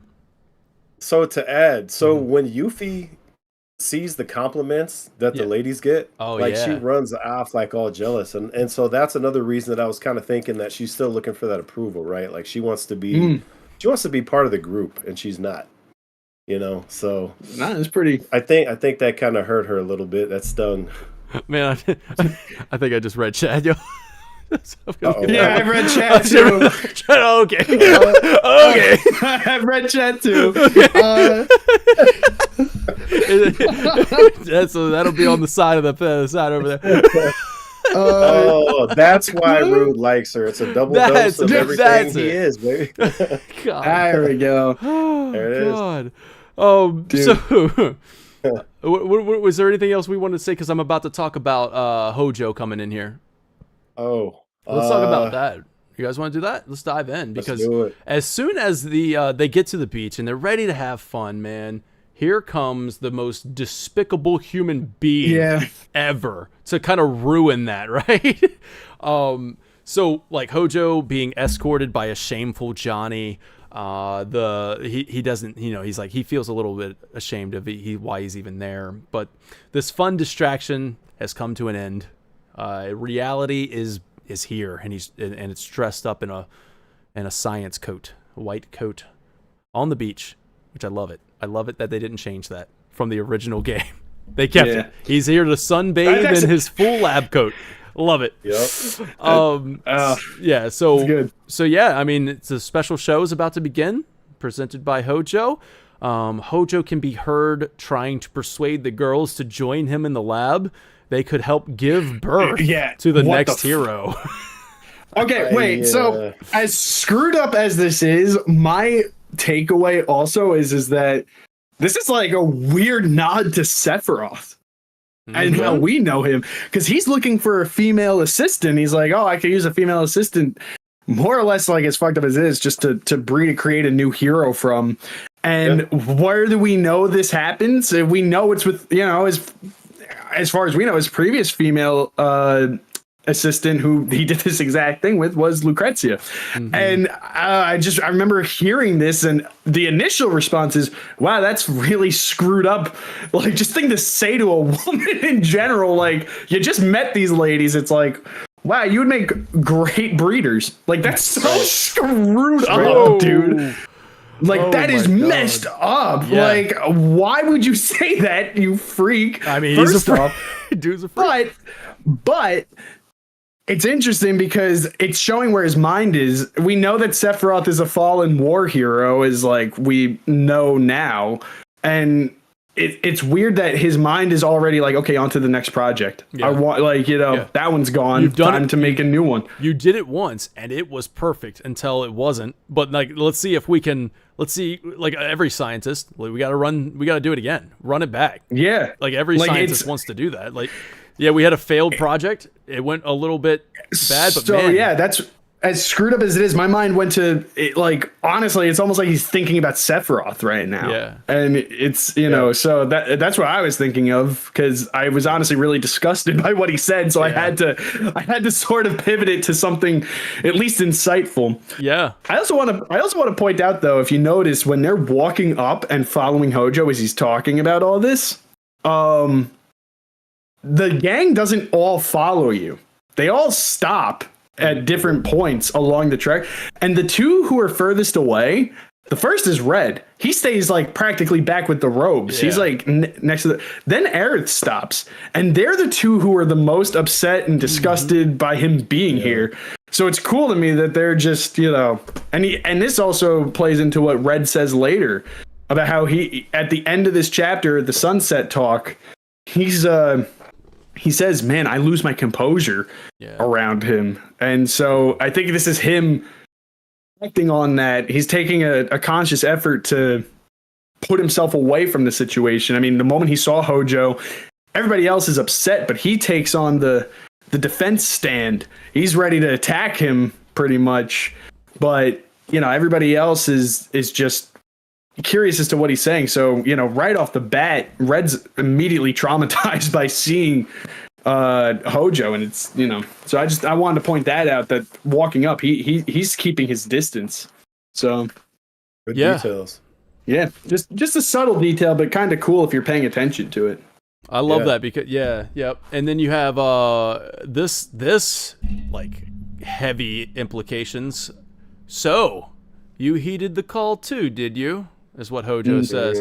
And Cloud goes, "What are you talking about?" "Not consciously, then." And he refers to the robes as your brothers down there are having a get together. So, very heavy implications here. Any thoughts on that? Or we like? I mean, like, it is kind of straightforward. I mean, it's straightforward from him, but it goes into what I said earlier, what like Cloud is subtly maybe picking up on these things. Yeah. It's just gonna. This is It's like he's not there yet, but we're getting the breadcrumbs of where this is headed, and it's good. Well, there were breadcrumbs before. He just dropped the loaf. Like at this point,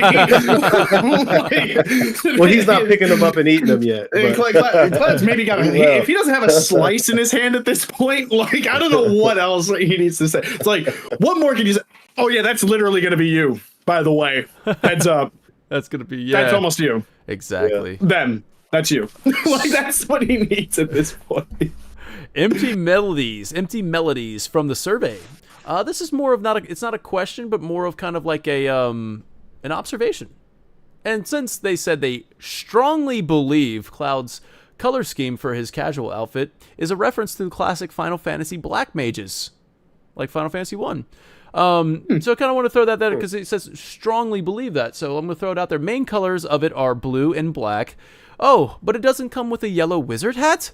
Well, that's where Cloud's blonde hair comes in. The characters' designs reference classic Final Fantasy jobs already, with Aerith in red and white for the mages, and then Yuffie in the primary green for the thieves example. So it's not too far of a stretch, but why black mage? After Aerith, Cloud is the best magic damage, or has the best magic damage stats. Cool. Awesome observation there, Empty Melodies. All right, cool. Yeah, like I could see the yellow and black there, but obviously, Source Spy 91 isn't using the cool Chocobo. But you got Dragoon King over here for the example. The Dragoon King's wearing the outfit. I had to emphasize that I'm wearing the shirt. If nobody picked up on that already. So cool. It's so cool. This is that outfit. It's so cool. So this is actually. I'm trying to think, do we want to go into the ranking the minigames and then circle back to finish out the story recap, or just go ahead and do it? You guys want to do it? That sounds good. So like, go into the ranking? Let's hit the minigames and then all right, let's hit those minigames real quick. I'm cool with that. So we're going to go over here, boom, and then I think I needed to reduce this divisive ass list that everybody had an opinion on. People didn't like it too much. All right. People did not like our I have an opinion. All right, so it's not good. Help us out, chat. At this point, we have First Class is our highest tier. We have Queen's Blood and the Junon Parade. Man, I made that way too small. I can't see. Let's make that a little bit. Oh, thank you. Yeah, there we go. We have Junon Parade and Queen's Blood at First Class. For $2,000, we have Piano Playing, Jump Frog, Whirling Whack, Dolphin Show, Fort Condor. At B, we have Jump Frog, Riveting Rollers. And then C, we have Hustle to Chocobo, which is just like the Chocobo tutorial. And then Chocobo Wrangling over there. So to start this off, we have Run Wild Free For All. Where are we going to put Run Wild Free For All? Yeah, that's up toward the top for me. I enjoyed this one a lot. S or A, one of those. First Class or $2,000. I'm just setting it for now. Where you I could settle that on the top of $2,000. I like this one a lot. I will point out that I'm sorry to do this to you, babe. I let her play almost all the minigames. The only one she didn't have any interest in was Queen's Blood, which very funnily she when I asked if she wanted to try Queen's Blood, she said not interested. That's wow. great. It wasn't intentional, but it was very fun. It made me laugh. And she goes, that's like a common phrase, right? And I'm like, but in context to what we're talking about. So real quick, because I do want to shout out Centurion. Centurion always support, and thank you so much for being an FFTV party member. Where did you get the shirt, Dragoon King? Dude, I don't know. I bought this over a year ago. I was telling the guys before we went live, I bought this around the time whatever Distant World Tour was going on that year. And in my area, I think they were doing it around summertime, or at least they came to my area in the summer. I bought this shirt around then because I thought it'd be fun to wear, and it was. A lot of people really liked the shirt. Yeah. But I don't remember where I bought it. If you look up Cloud bathing suit shirt on Google, right, that's probably what I searched. And you might find it. So I'm sorry if you guys get robbed. If you guys end up on some shady site and all that, I don't know what's about to happen. I'm just putting it out there. I don't know where I bought it from. So look it up and buy at your own discretion. All right, everybody. Everybody say "hang loose" to Richard Stolz. Hang loose. Hang loose. Hang loose. Thanks so much for the super chat. Really appreciate it. Good to see you. Thank you so, man, you're awesome, dude. You coming in here like that, dude. Thanks, Richard. Earlier I said a boot, and that was for you. I said, what's that a boot? So we got Run Wild Time Trial. Was this even part of this chapter? I can't remember. No, I don't think no. So I don't think so. Pirates Rampage. We'll come back to it later if it was. Wasn't the brig, right? Not the ghost ship. Yeah. I think. Yeah. All right. It's the brig. It's a brigantine or whatever. Yeah. Gotcha. So Pirates Rampage. Where are we putting that one? I like that one a lot too. I like this one a lot too. Yeah. I love this one. All right. So here's what we got to do. I like Run Wild more, if I'm being honest, between the two. So we got Run Wild right now at $2,000. Is that an S? Is that first class? It might be. I think the only thing that would have made that first class for me, and I know this is like unfair to even say, because every single game on this list needs to be multiplayer, man. For God's sakes, I'm gonna keep preaching it, man. Give me multiplayer. This would be so much fun. I thought you were gonna say something else. I thought you were gonna be like, "There's no rocket boosting. There's no boost. There's no boost. I can't do a flip in the air and spiral the ball off the top." I mean, yeah. I would have run up the walls. I think this mini game could actually be fleshed out pretty good for part 3. Like, I think this could turn into a first class. For me, I keep it at $2,000, but you guys both have said first class, correct? Well, I could see it going either way. I would put it up there personally. It's my favorite in this chapter. Wow. And I will say Jackie hated this one. She did not. She would be putting that at the bottom. Man. I'm thinking $2,000 at the top. I'll leave it $2,000 at the very tippy top. Now Pirates Rampage, where are we going to put that at? Because we're ranking these. That as well. one. Okay, so me personally, I like that less than Run Wild, but I also like it less than Piano. No, I like it less than Piano. Because I suck at the piano. You sucked at the piano. I do, man. Like piano was. Dan, do you like piano more? If you told me, would you rather play the piano or Pirates Rampage? Man, I would have a hard time deciding. I do love rhythm games, but the piano is very hard to like. It's hard to master. It's hard to understand. In my opinion, I don't know. I know a lot of people are really good. Jackie's killer at the piano. Really? Yeah. So I'm pretty good at it, but Jackie's like. I'm gonna put piano better than me, I think, and on average. I mean, I haven't played all the songs with her, but I remember there was one song that was giving me a lot of difficulty on my first playthrough, and I gave her the controller, and she aced it. That's amazing. So, I'm putting piano over just because of how robust it is. There's a lot of sheet music and different things. I think it's cool. All right, Cactar Caper. Where's that going? Taking photos, y'all. Taking pitches. That's sea smell in. That's what that is. No, sea smell. Dude, this might be a nod. And I mean, here's the thing. I like what it did story wise. It was fun, but it's not really fun to play. It's just, it's whatever. I mean, I put it above Hustle to Chocobo. Okay, yeah, fine with that. I'm okay with it being above these Chocobo mini games that you hardly touch. So yeah, C rank. It was cool. Like it wasn't like bad. It's just I don't know. I forgot something. Somebody in the comment, and I don't know if you guys kept your score. I loosely have my original playthrough score. Did you guys get your scores for Pirates Rampage? Not because somebody in the comments earlier asked for our scores. I think. Yeah. And I did see your comment. And here's the thing: I let my girlfriend play these mini games on when we were playing them together. And so what's funny is that her first playthrough, she got 13,250. So she actually got rank 2 on her first try, no practice, like just went into it. That's awesome. Now the target score was my current high score. So I actually have, because I have mine and it was 16,950. So that was my target score. So I aced all the rankings, but I'm going to be honest here. That's Centurion, right? I only see the first two letters. Okay, Centurion. So, buddy, I'll get back to you next week because now you've given me a challenge, and these guys know that I get very competitive on YouTube, dude. All right, so I'm going to be watching that to learn. Dude, yeah.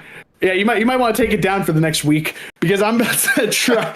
No, so I got 16,950 as my target score. That was my high score, but I also know that at that point I probably was just shooting to get all the hard mode, like, you know, rankings and get all the rewards.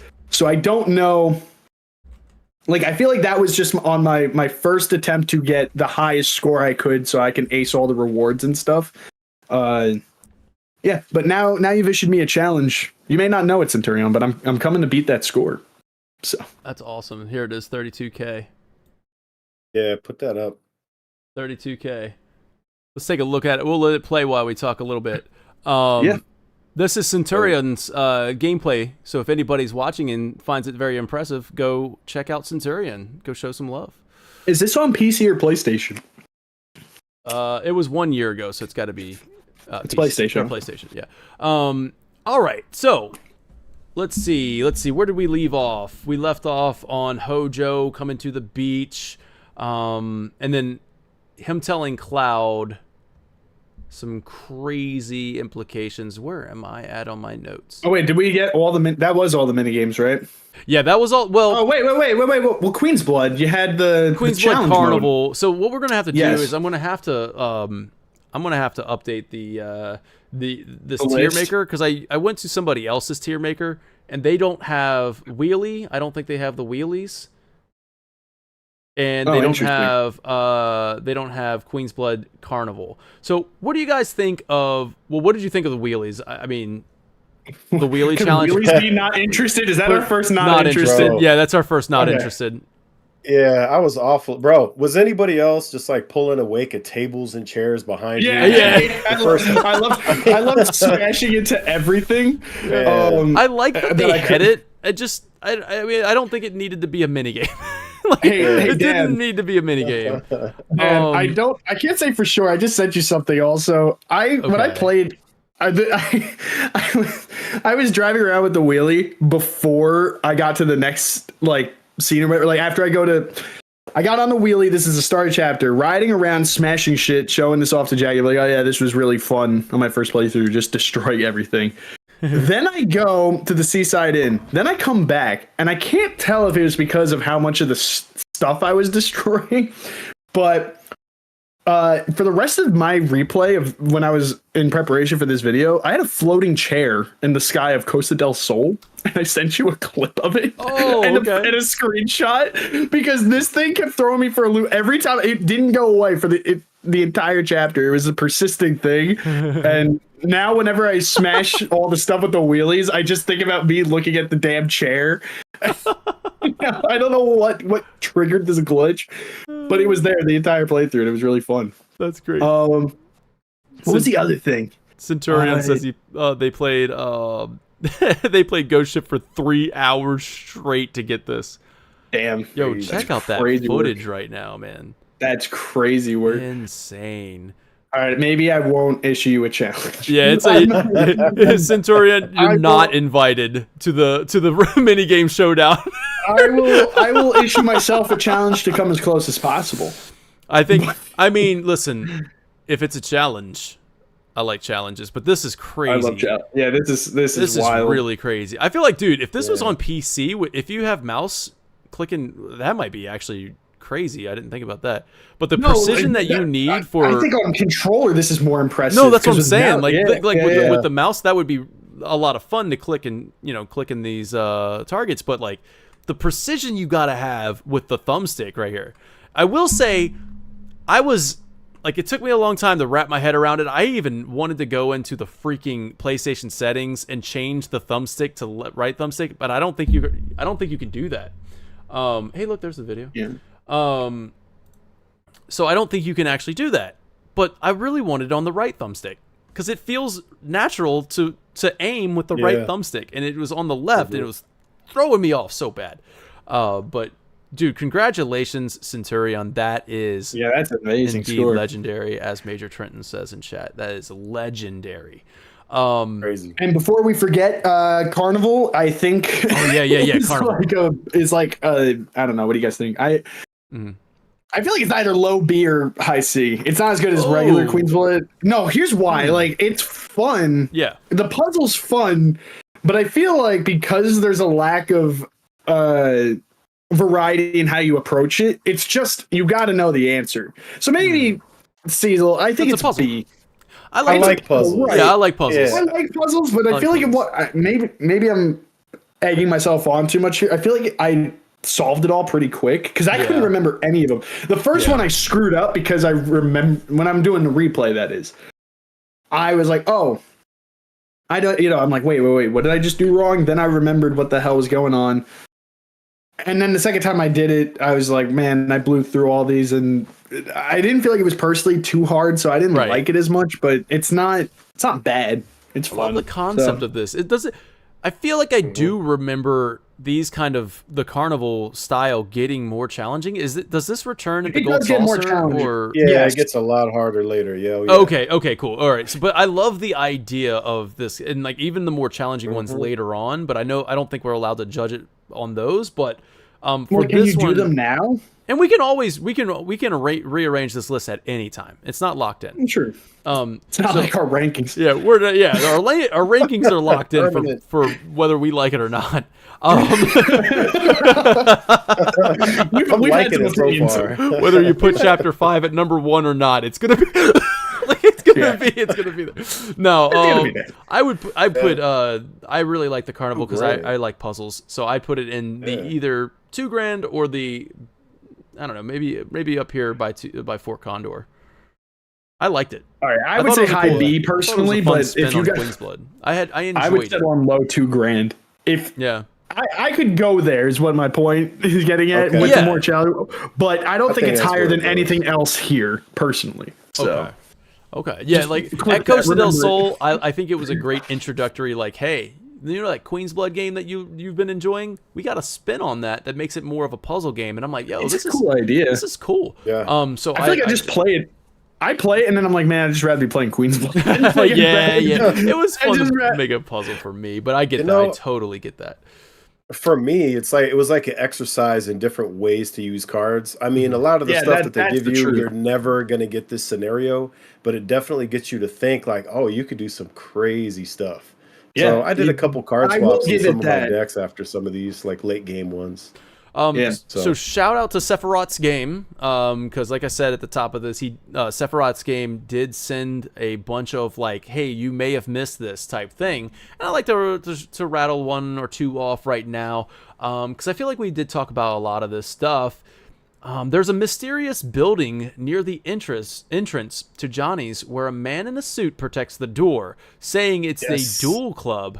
That is from Before Crisis, where they showed that's a place that the Turks use to find soldier candidates. Very cool. I actually caught that. Yeah, Club Duel. It's open right now, but it's run by the King. So I was like, okay. Isn't that supposed to be the blue ones? The King? Like that's I don't know. Maybe I might be not getting my information straight or my lore right, but like, isn't that like the blue one? What's his name? From Dirge of Cerberus. He's there, right? Hold on. Duel? Huh? Azul? Are you Azul, right? And then Azul. Yeah. I feel like I Azul was think it is. there. Like I feel like that's where he was at. But I might like where he got recruited for Deep Ground. Okay, I was about to say because But I might be mistaken. Azul I as we might know be him, mistaken. we don't see him. He just falls off the face of the earth until Deep Ground resurfaces. Yeah, I was really hoping for a Vincent DLC to kind of like tie up all those loose ends in a DLC because I really don't want to tie up loose ends in Dirge of Cerberus. I really want this to feels very Dirge. It's very Dirge heavy, so it would have been kind of cool if we got a Vincent DLC. I would have loved a Vincent DLC that was like, let's wrap up all the Deep Ground stuff. All right, and never touch it again. And never touch it again because it ends with part 3. Like wait, actually, you know what? Before we move on, that's because we are ready to bury all the Dirge of Cerberus stuff behind. The password is Azul for this week. Dude, it's crazy that we mentioned Azul. Honestly, the fact that he came up. So Azul is the new password. So if you want to roll up with the Chocobo Cavalry, I don't know if I have the new Cavalry. I don't know if I have the new names on the Cavalry, man. Oh. No. What the fuck? What's going on here? What? Yeah, it's my friends. They're coming in anyway. They're coming in anyway. And then shout out the ones that are new because they didn't get a. So next week we'll have this sorted out. But I have their names. Richard Jenkins 6091 and was it Astro Zach 7778? Astro You're Zach. the lieutenant. Yeah, he's the lieutenant. We'll give him a special shout out again next week. We'll have this sorted out. We'll have this positively sorted out. But I'm making a promise on your behalf. Azul is the keyword. Azul is this week's password. Nice. So if you want to get in on the Chocobo Cavalry when it's gonna work without a problem and everything's ready to go, that's it. We'll have it by episode 7. Let's see. All right, cool. Now, let's go back into the story recap. Let's go back in here. All right, so we're back here. Hojo's here, and like you said, they approach him, and they drop some heavy implications. Where am I at, man? Okay, your brothers are on the beach. We got a show about to start. Sends the ladies down to line them up. Something's about to go down, bro. And after Hojo found out about what happened on the Shinra 8, he was really excited about getting here to run his new experiments. And he's going to send the creatures that were on the Shinra 8, going to send them out of the gastropod. Gastropod? Gastropod. Consult your gastropod. I don't know about it. It's hard to say. That's a lot of consonants. That's all I'm saying. Gastropod. Anyways, so he sends him out of this thing. He comes out there. Johnny's like, yo, not cool, man. This sucks. Why are you doing this, man? Why am I part of this? I'm kind of responsible for it. And then there they go. They turn into this big, weird-looking machinations that were from the Shinra 8. We're going to run down there, and we're going to get ourselves a callback to Crisis Core here. And go ahead and show that shirt one more time. There it is. Oh, yeah. Hail the victorious. This is a cool nod. Yeah, very cool nod as this is a very cool nod. Runs down there, realizes he doesn't have his sword because he had to leave it back at the hotel, which, he told it, hey, protect the hotel while I'm gone. He needs it now. So he comes down there, he picks up an umbrella. Oh, whoa, don't have it. Picks up the umbrella just like in Crisis Core when Zack picks it up on the same beach. Now you can choose. You can go help Barret and Aerith, or you can choose to help Red and Tifa. Who did you guys choose to help?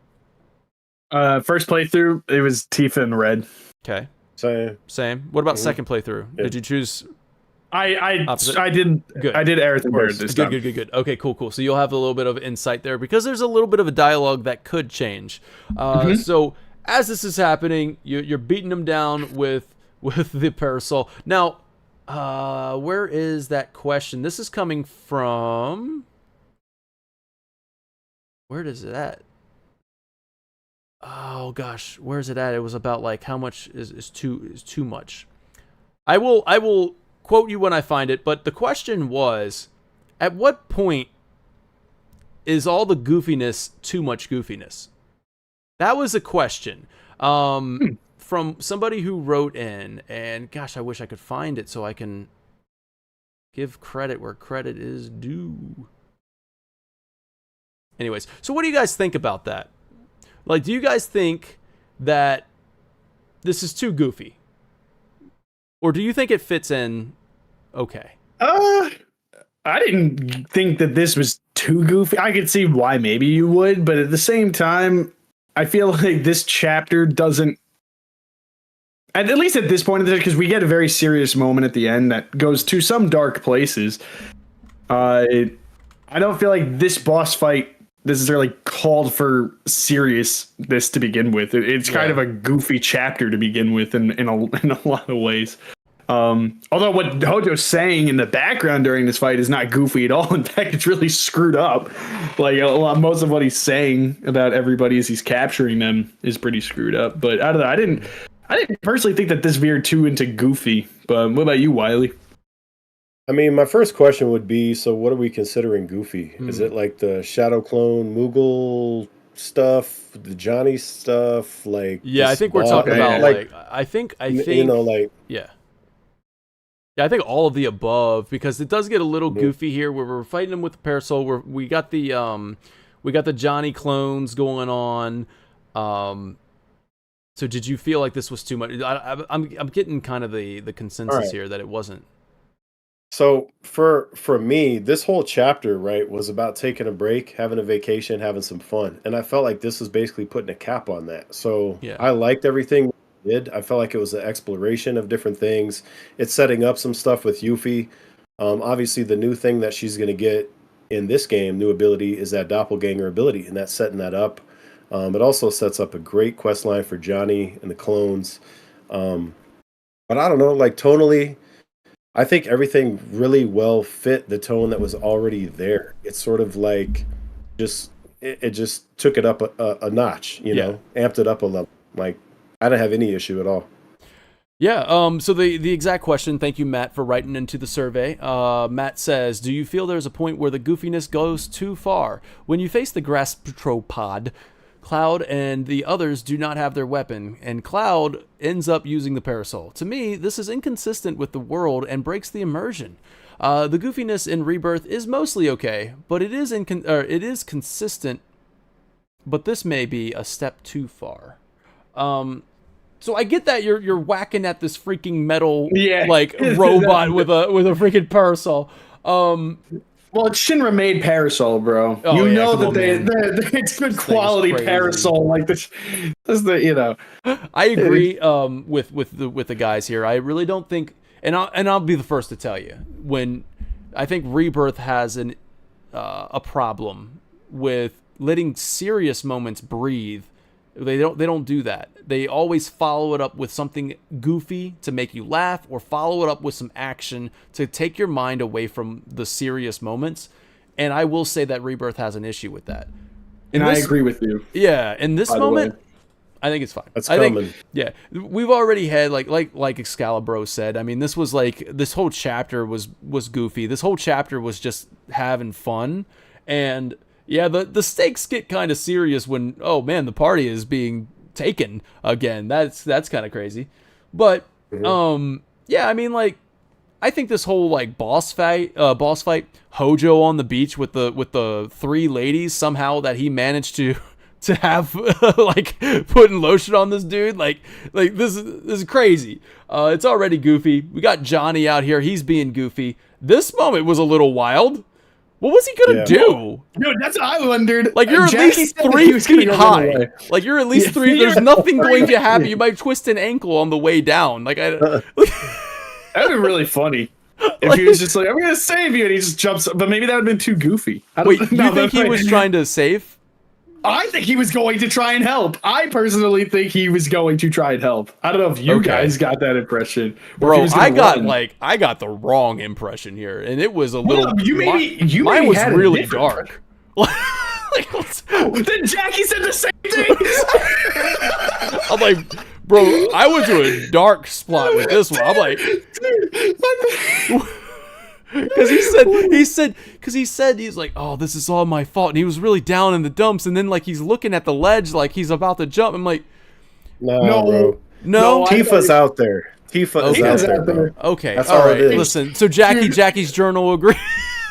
Dude, no, and it's crazy that you say that because this is a weird pivot, but back at the beginning of the chapter, there's an NPC. It's weird that we went there now because at the beginning of the chapter, if you go by the helipad, there's an NPC who's just like, wow, the ocean looks so deep and beautiful.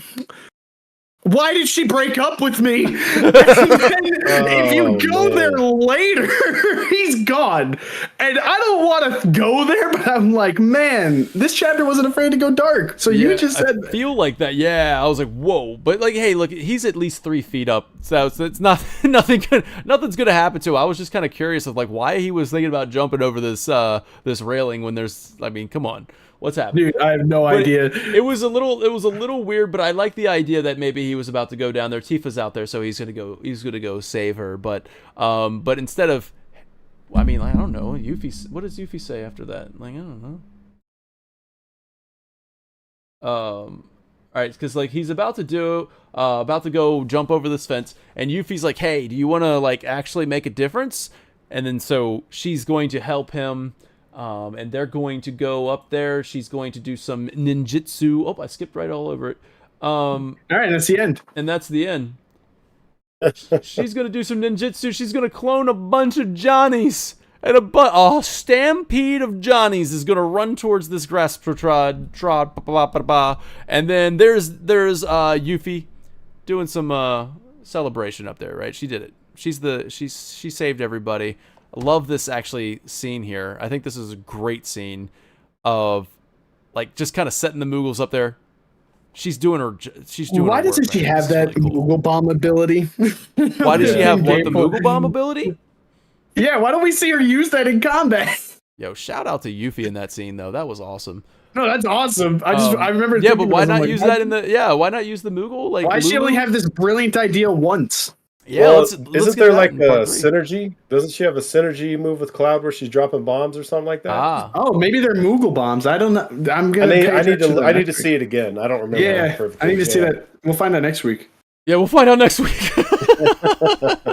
All right, so there's the end of that. What did you guys think of the Grasptropod battle? I feel like we all had that as our best battle because it was the only battle. It's the only battle of this chapter. It's okay. Yeah, it was all right. Yeah, even on hard mode, it wasn't really difficult at all. So no, nothing really. Nothing to. Yeah. It was cool though. I feel like we should also be ranking the boss battles. Well, maybe let's add that to our very extremely long podcast. Ongoing list of ongoing lists. Yeah, we'll do it at the end. We'll do it at the end. Yeah, the afterbirth. Yeah, the afterbirth episode. All right, so after the battle's done, we have some nice little interactions with the party. So looks like Source Spy's talking to Tifa here. Do you have any notes on this, guys? Because I have some notes. Yes. Go ahead. So this is the Tifa one. She says she's homesick for... I mean, well, she doesn't say it, but she's kind of like homesick for Seventh Heaven here. She wishes she could snap her fingers and just forget the worst stuff. Cloud says, such a wonderful reply here. Quote, "It's part of who we are, whether we like it or not." Quote. What do you guys think? And I believe that's is that the second best option that he picked right there? Wait, which one did he pick? So the Source Spy 91 picked that one where he was like, it's part of who we are, whether we like it or not. Yeah, that's the second best option. Yeah. Okay. And the other one, I think, where the best option results in, I forget who said it, but one of them says the deepest wounds never heal. She says that. Yeah, she says that here too. Yeah. That results from the best dialogue. Yep. Yeah. So, what was the best dialogue? Because I thought a lot's happened since then would be the best one. Maybe I'm mistaken. All right. So wait, did you see what Peach Booty Poppin said? That's a really cool catch. Of what? The music for the Grasptropod fight is apparently the same that they play during Zack and Cloud's challenge. Oh, because of the nod to the parasol, maybe? Yeah, probably. That's got to be it. Oh, wow. Very cool Listen, catch, Peach. Yeah, I love that moment with the umbrella, bro. Just because of the Crisis Core nod, like that's cool. Yeah, it was obviously a Crisis Core nod, and I smiled when he picked it up. It fit the tone for me. It fit the tone of this chapter. I wasn't disappointed. So he's gonna run down here. He's gonna talk to Aerith now. I guess hold on. Yeah, I was gonna say we got some notes on Tifa, right? Yeah, there's a little bit more commentary. So first, I like that she's at the bar. She's thinking about Seventh Heaven. She offers Cloud a drink, and he said he's waiting to have a drink until Seventh Heaven is rebuilt, and he promised Barret. And she asks him when, and he's kind of coy about it, sometime.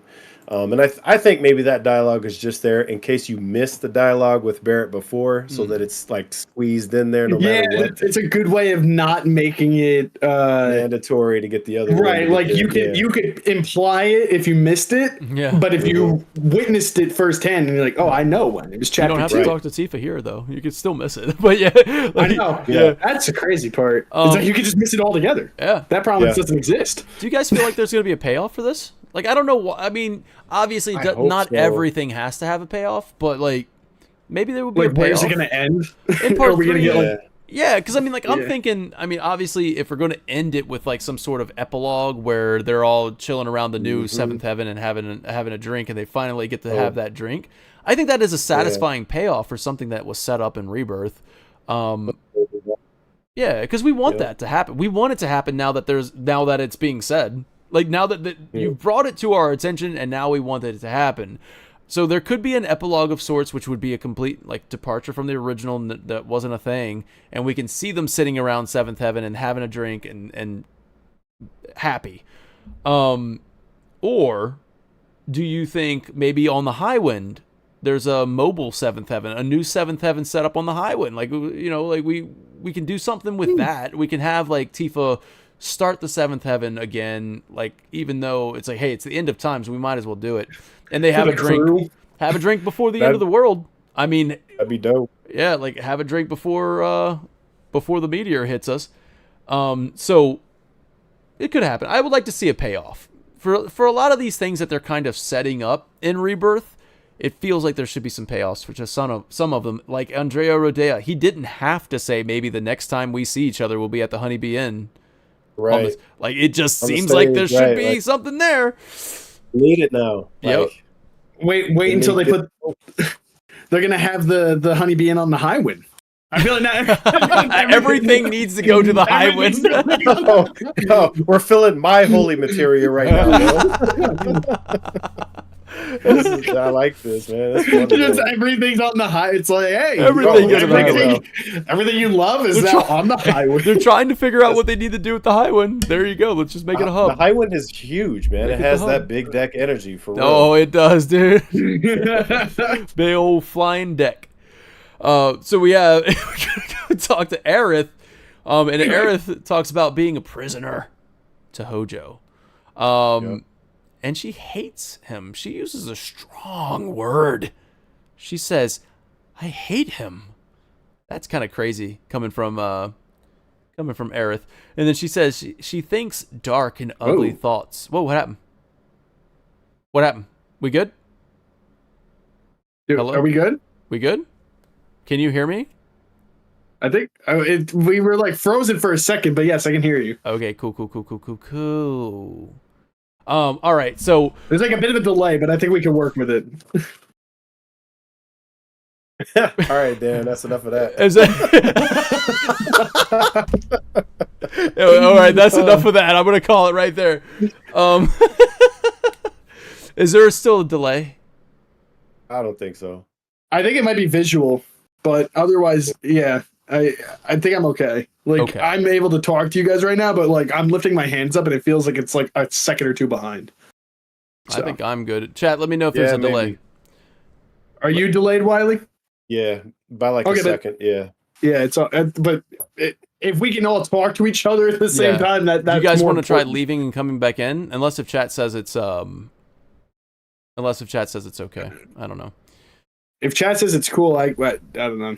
It's right. a little distracting, but it's not the end of the world. Go ahead and Otherwise, leave, if you come want back us in. to leave and See if it works. Leave and come back okay. in. All right, later, guys. Later, man. All right. There we go. Let's see if that works. Damn, I was hoping to join before Wheelie, so maybe I could have taken his spot. Oh, did I take his spot? Wait, oh no, I don't know if I did. Okay, all right. We good? Everybody good? Bow. Gravy. All right, cool. Yeah, we're good now. Awesome. All right, so now we're going to go over here to Aerith, and she's talking about... I'll just start it over with Aerith. She says... she talks about being Hojo's prisoner, and that she hates him. A very strong word from Aerith there. She says she thinks dark and ugly thoughts about what she'd do to Hojo if she ever got her hands on him. And I feel like, man, that was a real conversation there. You know, excellent character moments here. And Cloud says to let those dark thoughts be ugly, because she's not. You know? Yeah. So, cool. I like that. Cloud is dropping some sage advice. I mean, first it was about the sunscreen, and now, like, we're talking about, like, hey, like, you know, not to not worry about the future. Worry about the future when it comes, you know? First he was here, and now he's up here. And now... and, you know, postcard from Gaia was when they were talking. Yeah, that's what I was thinking. Yeah, for sure. When they're looking at each other on the beach with the sunset in the background. Yeah, when that's very east. Yeah, not this one with the hub and shit, but with the HUD. But in cutscene, yeah, that was good. Also, yeah, wait, real quick. Yes, Discord pick reveal. I love Pikmin. Like they saw my Pikmin Louis profile pic. Love Pikmin. I'll be on the Pikmin podcast. The final Pikmin pod. Yeah. Pick pod. The pick pod. That's actually good. Somebody should do that. Podman. Yeah, it'll be me actually. Better. Okay. All right. Come on, let's workshop this, man. Bye. All right. So that was the pod. That was our postcard from Gaia right there. Yeah. But yeah, I mean, like, I love this. To like, say about the Aerith scene. Oh, yeah. Yeah. Go ahead. No, you go for it. Take it away. No, I was just gonna say. So she goes on to talk about, you know, her future self, and she can't wait for Cloud to meet her. It's just it's interesting. It's very sobering, because you see this sort of combination of fear and hope, and yeah. So, like, I do kind of want to bring in the new Shinra over in the survey. Says, curious if the panel thinks that in the re-trilogy, as new Shinra calls it, it is the future Aerith influencing Rebirth Aerith to live her life to the fullest, or do you believe that is just the natural curiosity of Aerith in Rebirth, as she seems to be the one to encourage everyone? So, I mean, I don't know, like, I feel like there was a future Aerith, or the original timeline Aerith, and I think she does make an appearance in this game. But we haven't seen her, or Aerith hasn't heard from her since the original game, or since a remake. Where I think she was influenced by the live stream. There might not be a future Aerith or whatever, but the memories from that, the future memories, Aerith had those future memories, and I think it was probably given to her by that Aerith. Now, in this moment here, as we can see, there's a lot weighing on Aerith. But I think it is just natural for her to be that, like, curious, to get out and explore and sightsee, to live life to its fullest, because she does seem like she is thinking about her future. And I mean, the question is, like, does she know? Like, does she still know what's going to happen to her? Like, what her destiny is? Like, what her fate is? Like, does she know that? Because... and I think this is also a cool little contrast between Aerith and Tifa, whereas Tifa was thinking about the past, and Aerith is thinking about the future. Those are the two things weighing on them. Tifa's in the past, and Aerith's in the future. And Cloud kind of gives it great advice to both of those subjects, whereas Cloud was like, worry about the future when it comes. And even Aerith is like, worry about the future when it comes, huh? Like that's interesting. Like something that, you know, she's always thinking about. To quote the original game, and then I'm going to throw it over to you guys. The original game, Tifa says on the airship, quote, "I wonder what Aerith felt when she was on that altar." And Cloud says, "I'm sure she would have wanted to give her life for the planet." Tifa says, "Really? I wonder. I don't think that's it at all. I think she didn't think she would die at all, but that she planned on coming back all along. She always used to talk about next time. She always talked about the future more than any of us." And then Tifa also says, "Although she never talked about it to us, she must have had a rough life. I think Aerith looked forward to tomorrow and the future more than anyone. She must have had many, many dreams." Kind of crazy how we're tying that back into with Rebirth here, but yeah. So what do you guys think about that? What are your thoughts on what Aerith is going through right now? Do we think that she knows? Do you think that this is just natural? This is where it's tough because I feel like in a lot of the ways that she talks about things in general, this seems like a totally normal thing for her to say. "Oh, you'll meet my future self and you'll love her." Like, even without all the implications of the whispers and all that stuff, it just seems like something she would say. So trying to dissect something that can be taken from so many different ways is just hard. To the point where I just I stopped thinking. I just sort of took it at face value. I'm like, I'm sure he would love to meet her. Now we as the viewer, that's when we kind of bulge our eyes and go, like, what? Well, you see about that.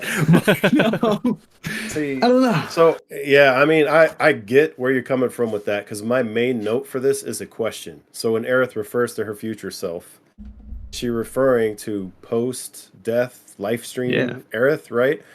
So like, to answer your question, Dan, like, does she know? I don't know if she knows, but I feel like there's a difference between like knowing in your head and knowing in your heart, and I feel like she feels it, but she's lost the memory of it. So part of her does know, even though she doesn't know exactly. Does that make sense? No, that makes, and like also with Aerith in Red, when Red says, were those memories precious? And like, how do you know that they were precious if you don't remember them? And also, sorry, I don't mean to cut you off. What you say? Like, how do you know they were precious? Because my note on this is also, her precious memories were robbed, and she's upset about that. But we're listening to her talk about all the horrible things that Hojo did. So are the precious the memories that she doesn't hold near and dear to her still lingering? And that might feed into what your theory about the Clear Materia is about the more positive stuff. Because to me, I was listening to her say that, like, he did horrible things, my mom and I, this, that, the other thing. So she clearly remembers this very well. All the bad things. Yeah. But she was robbed of the precious memories. And I don't know about you guys, but I typically hold only positive memories as precious. I don't typically think of my worst memories as precious. And it's kind of funny because what Tifa says, don't you wish you could just snap your finger and get rid of all the worst ones? And like Sephiroth's like, I snapped my fingers and got rid of all your good ones. Yeah, exactly. Aerith lost all her good ones, but she's left with the bad ones. Interesting. Reverse card. Yeah, get the reverse. You want to see a neat trick? I mean, that's a good. So, new Shinra, thanks for writing in. I don't know if we answered your question, but that is it's a mystery, and I think it's one that we can think about as we keep on going through this chapter by chapter thing, and like getting that fresh perspective as we are experiencing it again. With that perspective, maybe we can start to piece it together a little bit. But yeah, I mean, like, I feel like she knows something. I feel like something is weighing on her. And it even seems like with this exchange where she's like, appreciate it. You know, I'm glad you're going to be there for me in the future. Cause yeah, you're going to have to be, you're going to have to be there and watch it as it happens. And then Red, you go over and are we done with Aerith? I would just add that after that little bit where she says Cloud will love her, talking about her future self, she does wink at him too. So You know, it's like, what kind of subtext you want to add to that? Right, like, what are you taking away from this, man? Like, is this just typical Aerith, like, right? She just being a lovable goofball, or is there something more? That's how she's always been, right? She's always been like mysterious and enigmatic, aloof. Aloof. Yeah. Well, also like with that. Yeah, I feel like in the original game, she was always talking about something. You're just like, what do you like? There's always. What do you mean by that? What are you trying to say? Right there. There's the wing. Yeah, there it is. Yeah. I will say, Cloud gives a little smile too. This has nothing to do with the actual dissection of the scene, but this is my favorite moment with Brianna White in this game. Oh, like, yeah? This whole conversation. Specifically her delivery of the I hate him and the way the camera like pans to the clutching fists and whatnot. That was my favorite line delivery. She has Brianna a moment White. in future memories that it's going to be the best. Like this was in my opinion her like shining dialogue. I mean, you know, I was about to say promises to keep, but she didn't sing that. That was longer and longer. But like, as far as Aerith moment goes, I can't wait to talk about that because I saw it live. So I did get to see that live in New York. So that was the Lauren Allred, right? Mm-hmm. She was there. Man, so I can't wait. I'm going to talk about that in chapter 12. Yeah, of when course, we get there. But I can't wait to talk because that was a phenomenal performance. So. And once again, please, everybody, take note. All right. The best moments of this game are when they allow quiet moments to happen. Nothing happens after this that's going to be wild, rambunctious. We're just sitting on the beach with a sun setting in the east, and we got great conversations here, and they're freaking great. The sun went up, and then it's just you know what? Never mind. I'm gonna go back down. It's like it hit the backboard. I was right back. In that video, I'm like, what were we doing? The Earth going like this? Is it skirt? Like we're like, nah, we're not going down. We're going this way. You guys gotta check out that video if you haven't seen it. That's a gem. That's a great gem. I appreciate it. Thank you. I lose my mind a little bit making it. So Red, you go over to talk to Red, and Red says I should maintain my composure. When we talked about that a little bit earlier, and Cloud just says, "Hey, man, anyone would want to punch that smug asshole." You know what I mean? Like, listen, you're fine, bro. Cloud is a bro right now. Cloud is such a good friend. He's such a good friend right now. If you want him to be. Yeah. You can also... if you play him that way, he could be a real dick, too. Yeah, you can... I think there's a dialogue option with Tifa where he just goes, nope. Like, he totally shuts down whatever like, she's feeling. I want to replay this chapter and see all the worst dialogue options. And just, like, Cloud being, like, this, like, insufferable asshole. It's like... Man, I need to keep my composure. It's like, yeah, you fucking idiot. Like, why would you lose composure against with somebody who's clearly upsetting you? Like, what's wrong, bro? What's wrong with you? So, no, I would love to. I gotta do the dickhead Cloud playthrough. I think I'm gonna do a complete playthrough of this game where Cloud's just an insufferable jerk. Like renegade real mode cool right now.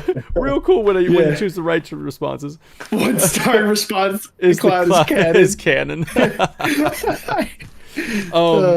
So we got you go to, your fist, my fangs, awesome. Barret, yeah, that's a cool response. Barret doesn't have anything really to say he's saying like Yuffie really came through for us, you know, unlike me. Except one thing. And he says, go ahead, take it away.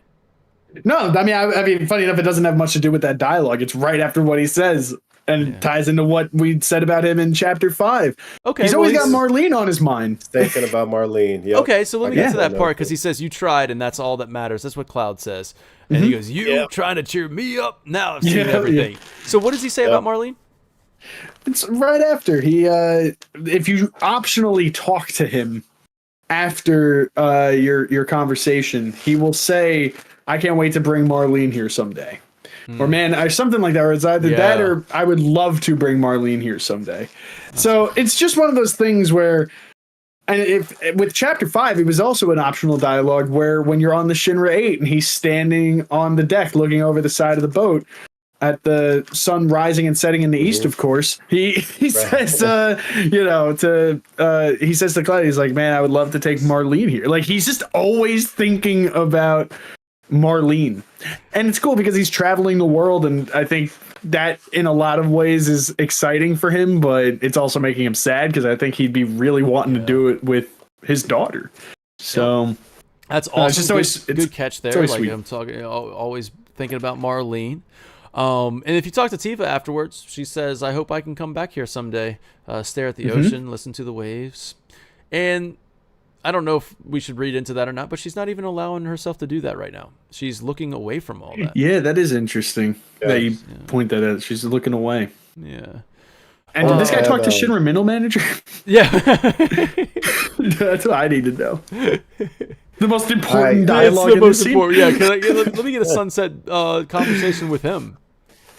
All right, so let's see. Complex in the survey says, which interaction was your favorite after this big battle during the sunset? I mean, for me, I know the easy answer. What do you guys think? Yeah, it is the easy answer. It's got to be Aerith. Yeah, it has got to be Aerith. 100%. Tifa's a close second, though, in some ways. I mean, like, in my mind, I imagined, like, I even told you guys, I'm like, hey, listen, we're going to do a deep analysis on all those conversations that were had at the beach. But then when I replayed it, I'm like, it's actually not that crazy. And then we get they're pretty surface level. Yeah, pretty surface level. I mean, there's some stuff to dig into here and there, but Barret and Red were more of like, like, I got you, bro. If I can add something to the Barret one. Sure, go ahead. So earlier in the chapter, right, Barret is telling Cloud to loosen up, and then at the end, right, he is basically consoling Barret. So it kind of comes full circle. Yeah. Those two get really weirdly tight in this chapter. I feel like they had a lot of moments together. If you do the gallery with them, right. Barrett's hyping up Cloud the entire time. Yep. He's like, oh yeah, like, you can take the compliment, I won't tell anybody. They're just having a lot of like cool, fun moments together. Yeah.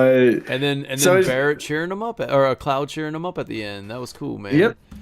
If you choose to do that. And then let's see. That's true. Yeah, if you choose to do that. In the Dickhead Cloud playthrough, you don't even have any conversations at all. You just leave. Yeah, you could just leave. You don't even have to talk to anyone. These fools. I can't remember right now. Paradise. Are any of these mandatory, or can you just leave? I think you could skip them. Leave. You can skip all. I thought Aerith was the only mandatory one. But that's funny. That is either. I think you can really you can just leave. Yeah.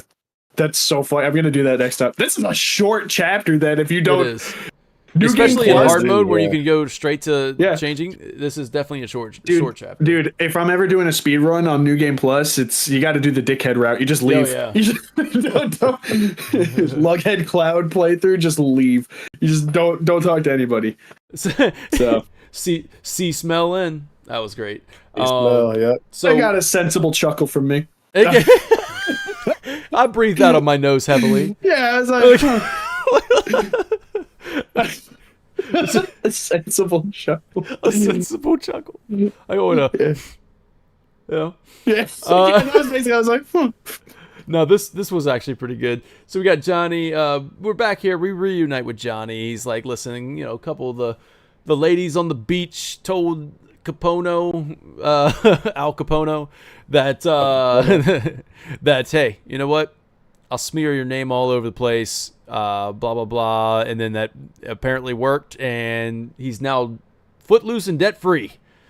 Nice. I like the funny interaction here where Barret goes, now watch him fall down the stairs. That was funny. Yeah, watch him fall walking up the stairs. It's funny, but at the same time, I find it so funny that out of everybody in this scene, Barrett's the most, even before Cloud.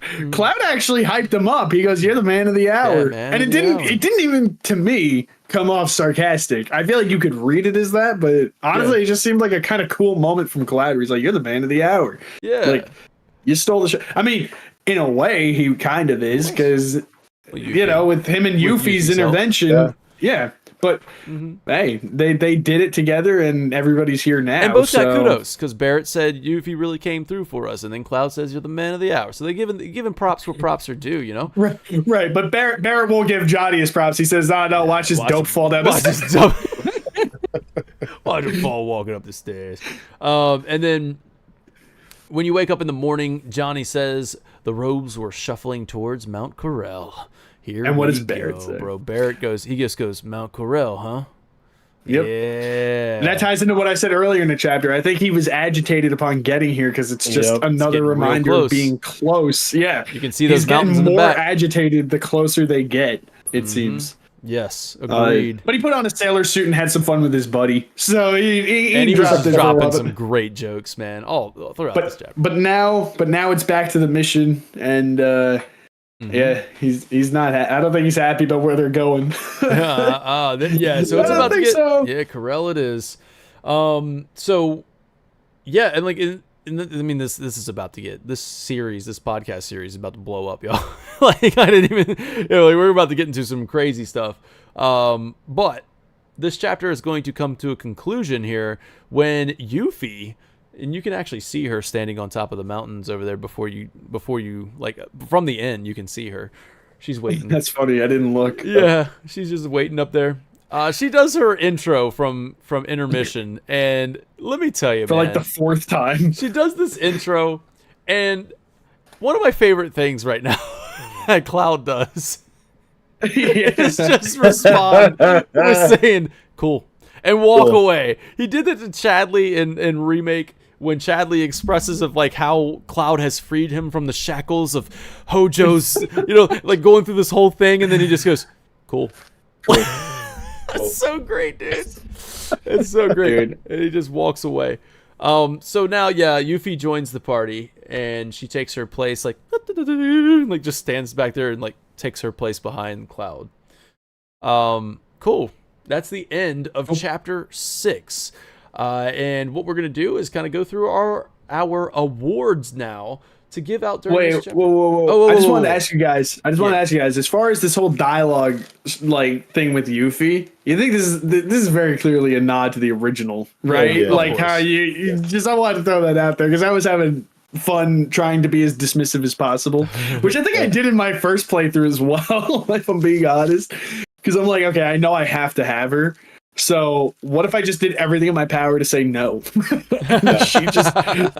she just begs. Yeah. She literally begs to be in the party. I love when she runs away, and then you take like 2 steps forward. She's like, wait. Yeah. Wait. No. I was very dismissive of her like the entire time. I don't think I've ever played this. I don't think I've ever played this chapter and been welcoming. Yeah, this person was extremely welcoming. Really? Oh yeah, I wasn't paying attention to the gameplay. That's funny. Source Spy, like you guys, Yuffie fan. She goes, "Oh, well, yeah, of course you'd find a cool ninja like me, like awesome." So he was just giving compliments to her, and she was like, "Oh, okay," but yeah, I was very dismissive. And she challenged you guys. Did either of you try the bring it option? Yeah, I didn't. It reaches for the sword. She runs away, and she goes, "Whoa, he's serious."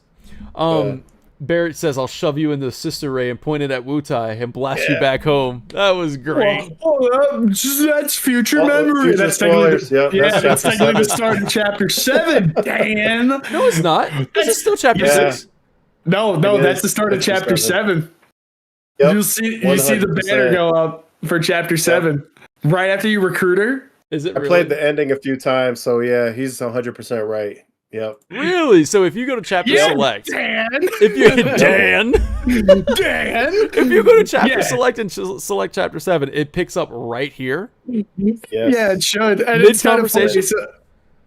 It starts off with Barret threatening Yuffie. Oh, that's look. Oh, wait for it to pop up at the top right.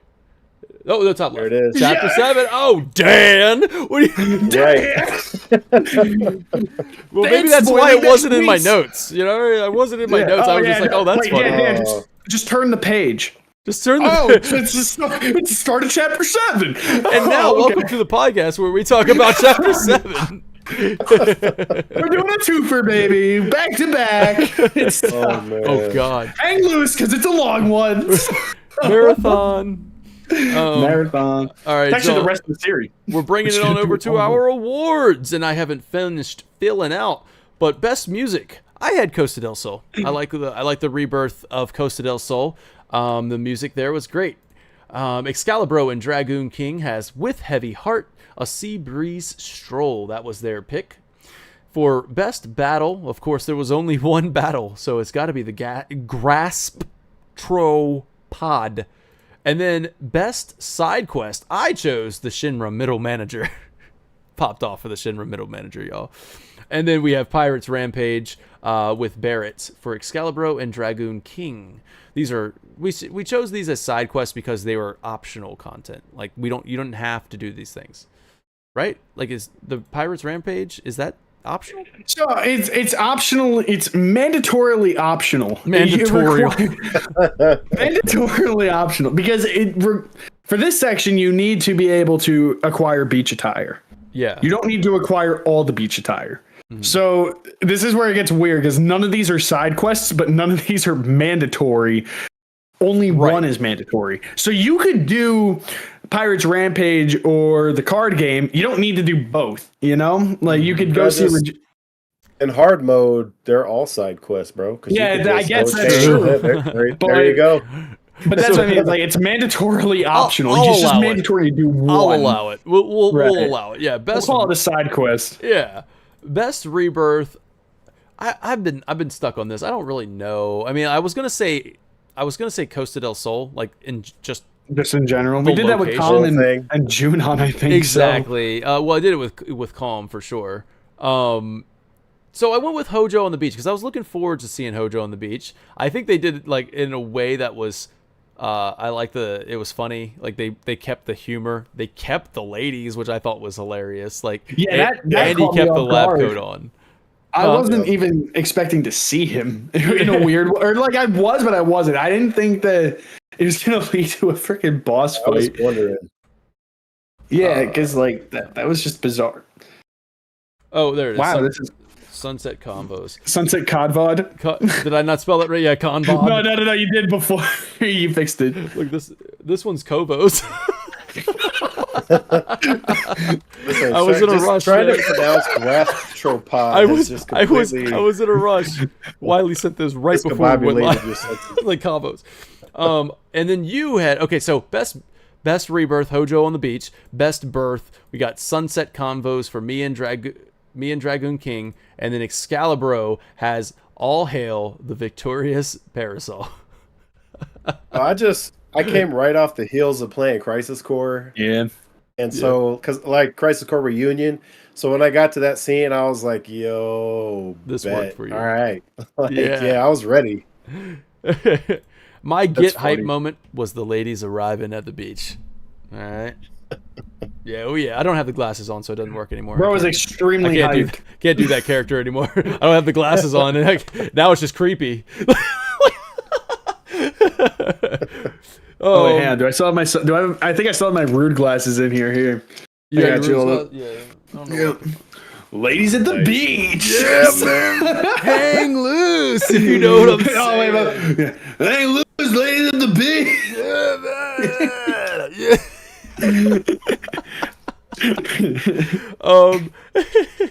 So let's see, what else did I miss here?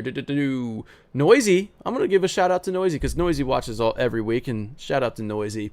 From the survey says you have to say everything from Costa del Sol is the best birth. Let's face it, we were just it was just 2 empty screens in OG. Oh, I think it was was it just 2? With kids shooting ball around. Here you have Johnny and its hotel, mini games, empty orb mystic. I think maybe the top contender for best rebirth city town in the series. But then there's Gold Saucer. So I guess Gold Saucer is going to take that. And honestly, that was the hardest category to figure out. Was best rebirth. I heard you guys like rankings and you want to add more to this to make the show longer. But Eve Silly, I hope I'm saying that right. Writes in the survey, I just want a list of the 7 playable characters' best moment from the chapter. So, like, instead of doing all 7, I don't know if we can rattle them off really quickly. What was Cloud's best moment? Parasol. What was Aerith's best moment? Sunset. Sunset combo. I hate him. Yeah. I hate him. Yep. I hate him. I hate him. What was Tifa's? The arrival on the beach. Sleek as a dolphin. Yes. Sleek as a dolphin. What was Barrett's? I just enjoyed him at the shooting gallery. I really enjoyed Barret just was on talking fire with the jokes. Yeah. Barrett's best moment. No, Red was on fire and he was complaining moments. about being hot. Chapter 6 was his best moment. Yeah, chapter 6 was his best moment. Loved it. Loved Barrett's jokes. Man. And then we got who am I? Red. What was Red's? Red. I'll say Red's is his conversation with Aerith about the white materia, reassuring her. Oh, great. Like that. Oh, it's not his soccer? It's not. Yeah, the Rampage. I mean, that's like Red Rocket League. Oh, the Red Rocket League. No, never. No. Stop forcing this. I'm not forcing this. That is what it is. Everybody knows it's Rocket League. Thank you, everybody, for watching. Rocket League. I want to send out a big thank you for the chat showing up, watching this thing, and supporting it every week. Thank you so much for that. I really appreciate you guys hanging out, filling out that survey, letting us know that you enjoy this. Like I said, man, come on. If you like it, subscribe. If you like it, share it. Let people know that you like it, because we need some views on this thing. I think what's cool about it is the people watching, you guys seem to you seem to dig it. You know what I mean? So we love doing this for you. And we love doing it in general. So thank you so much for watching.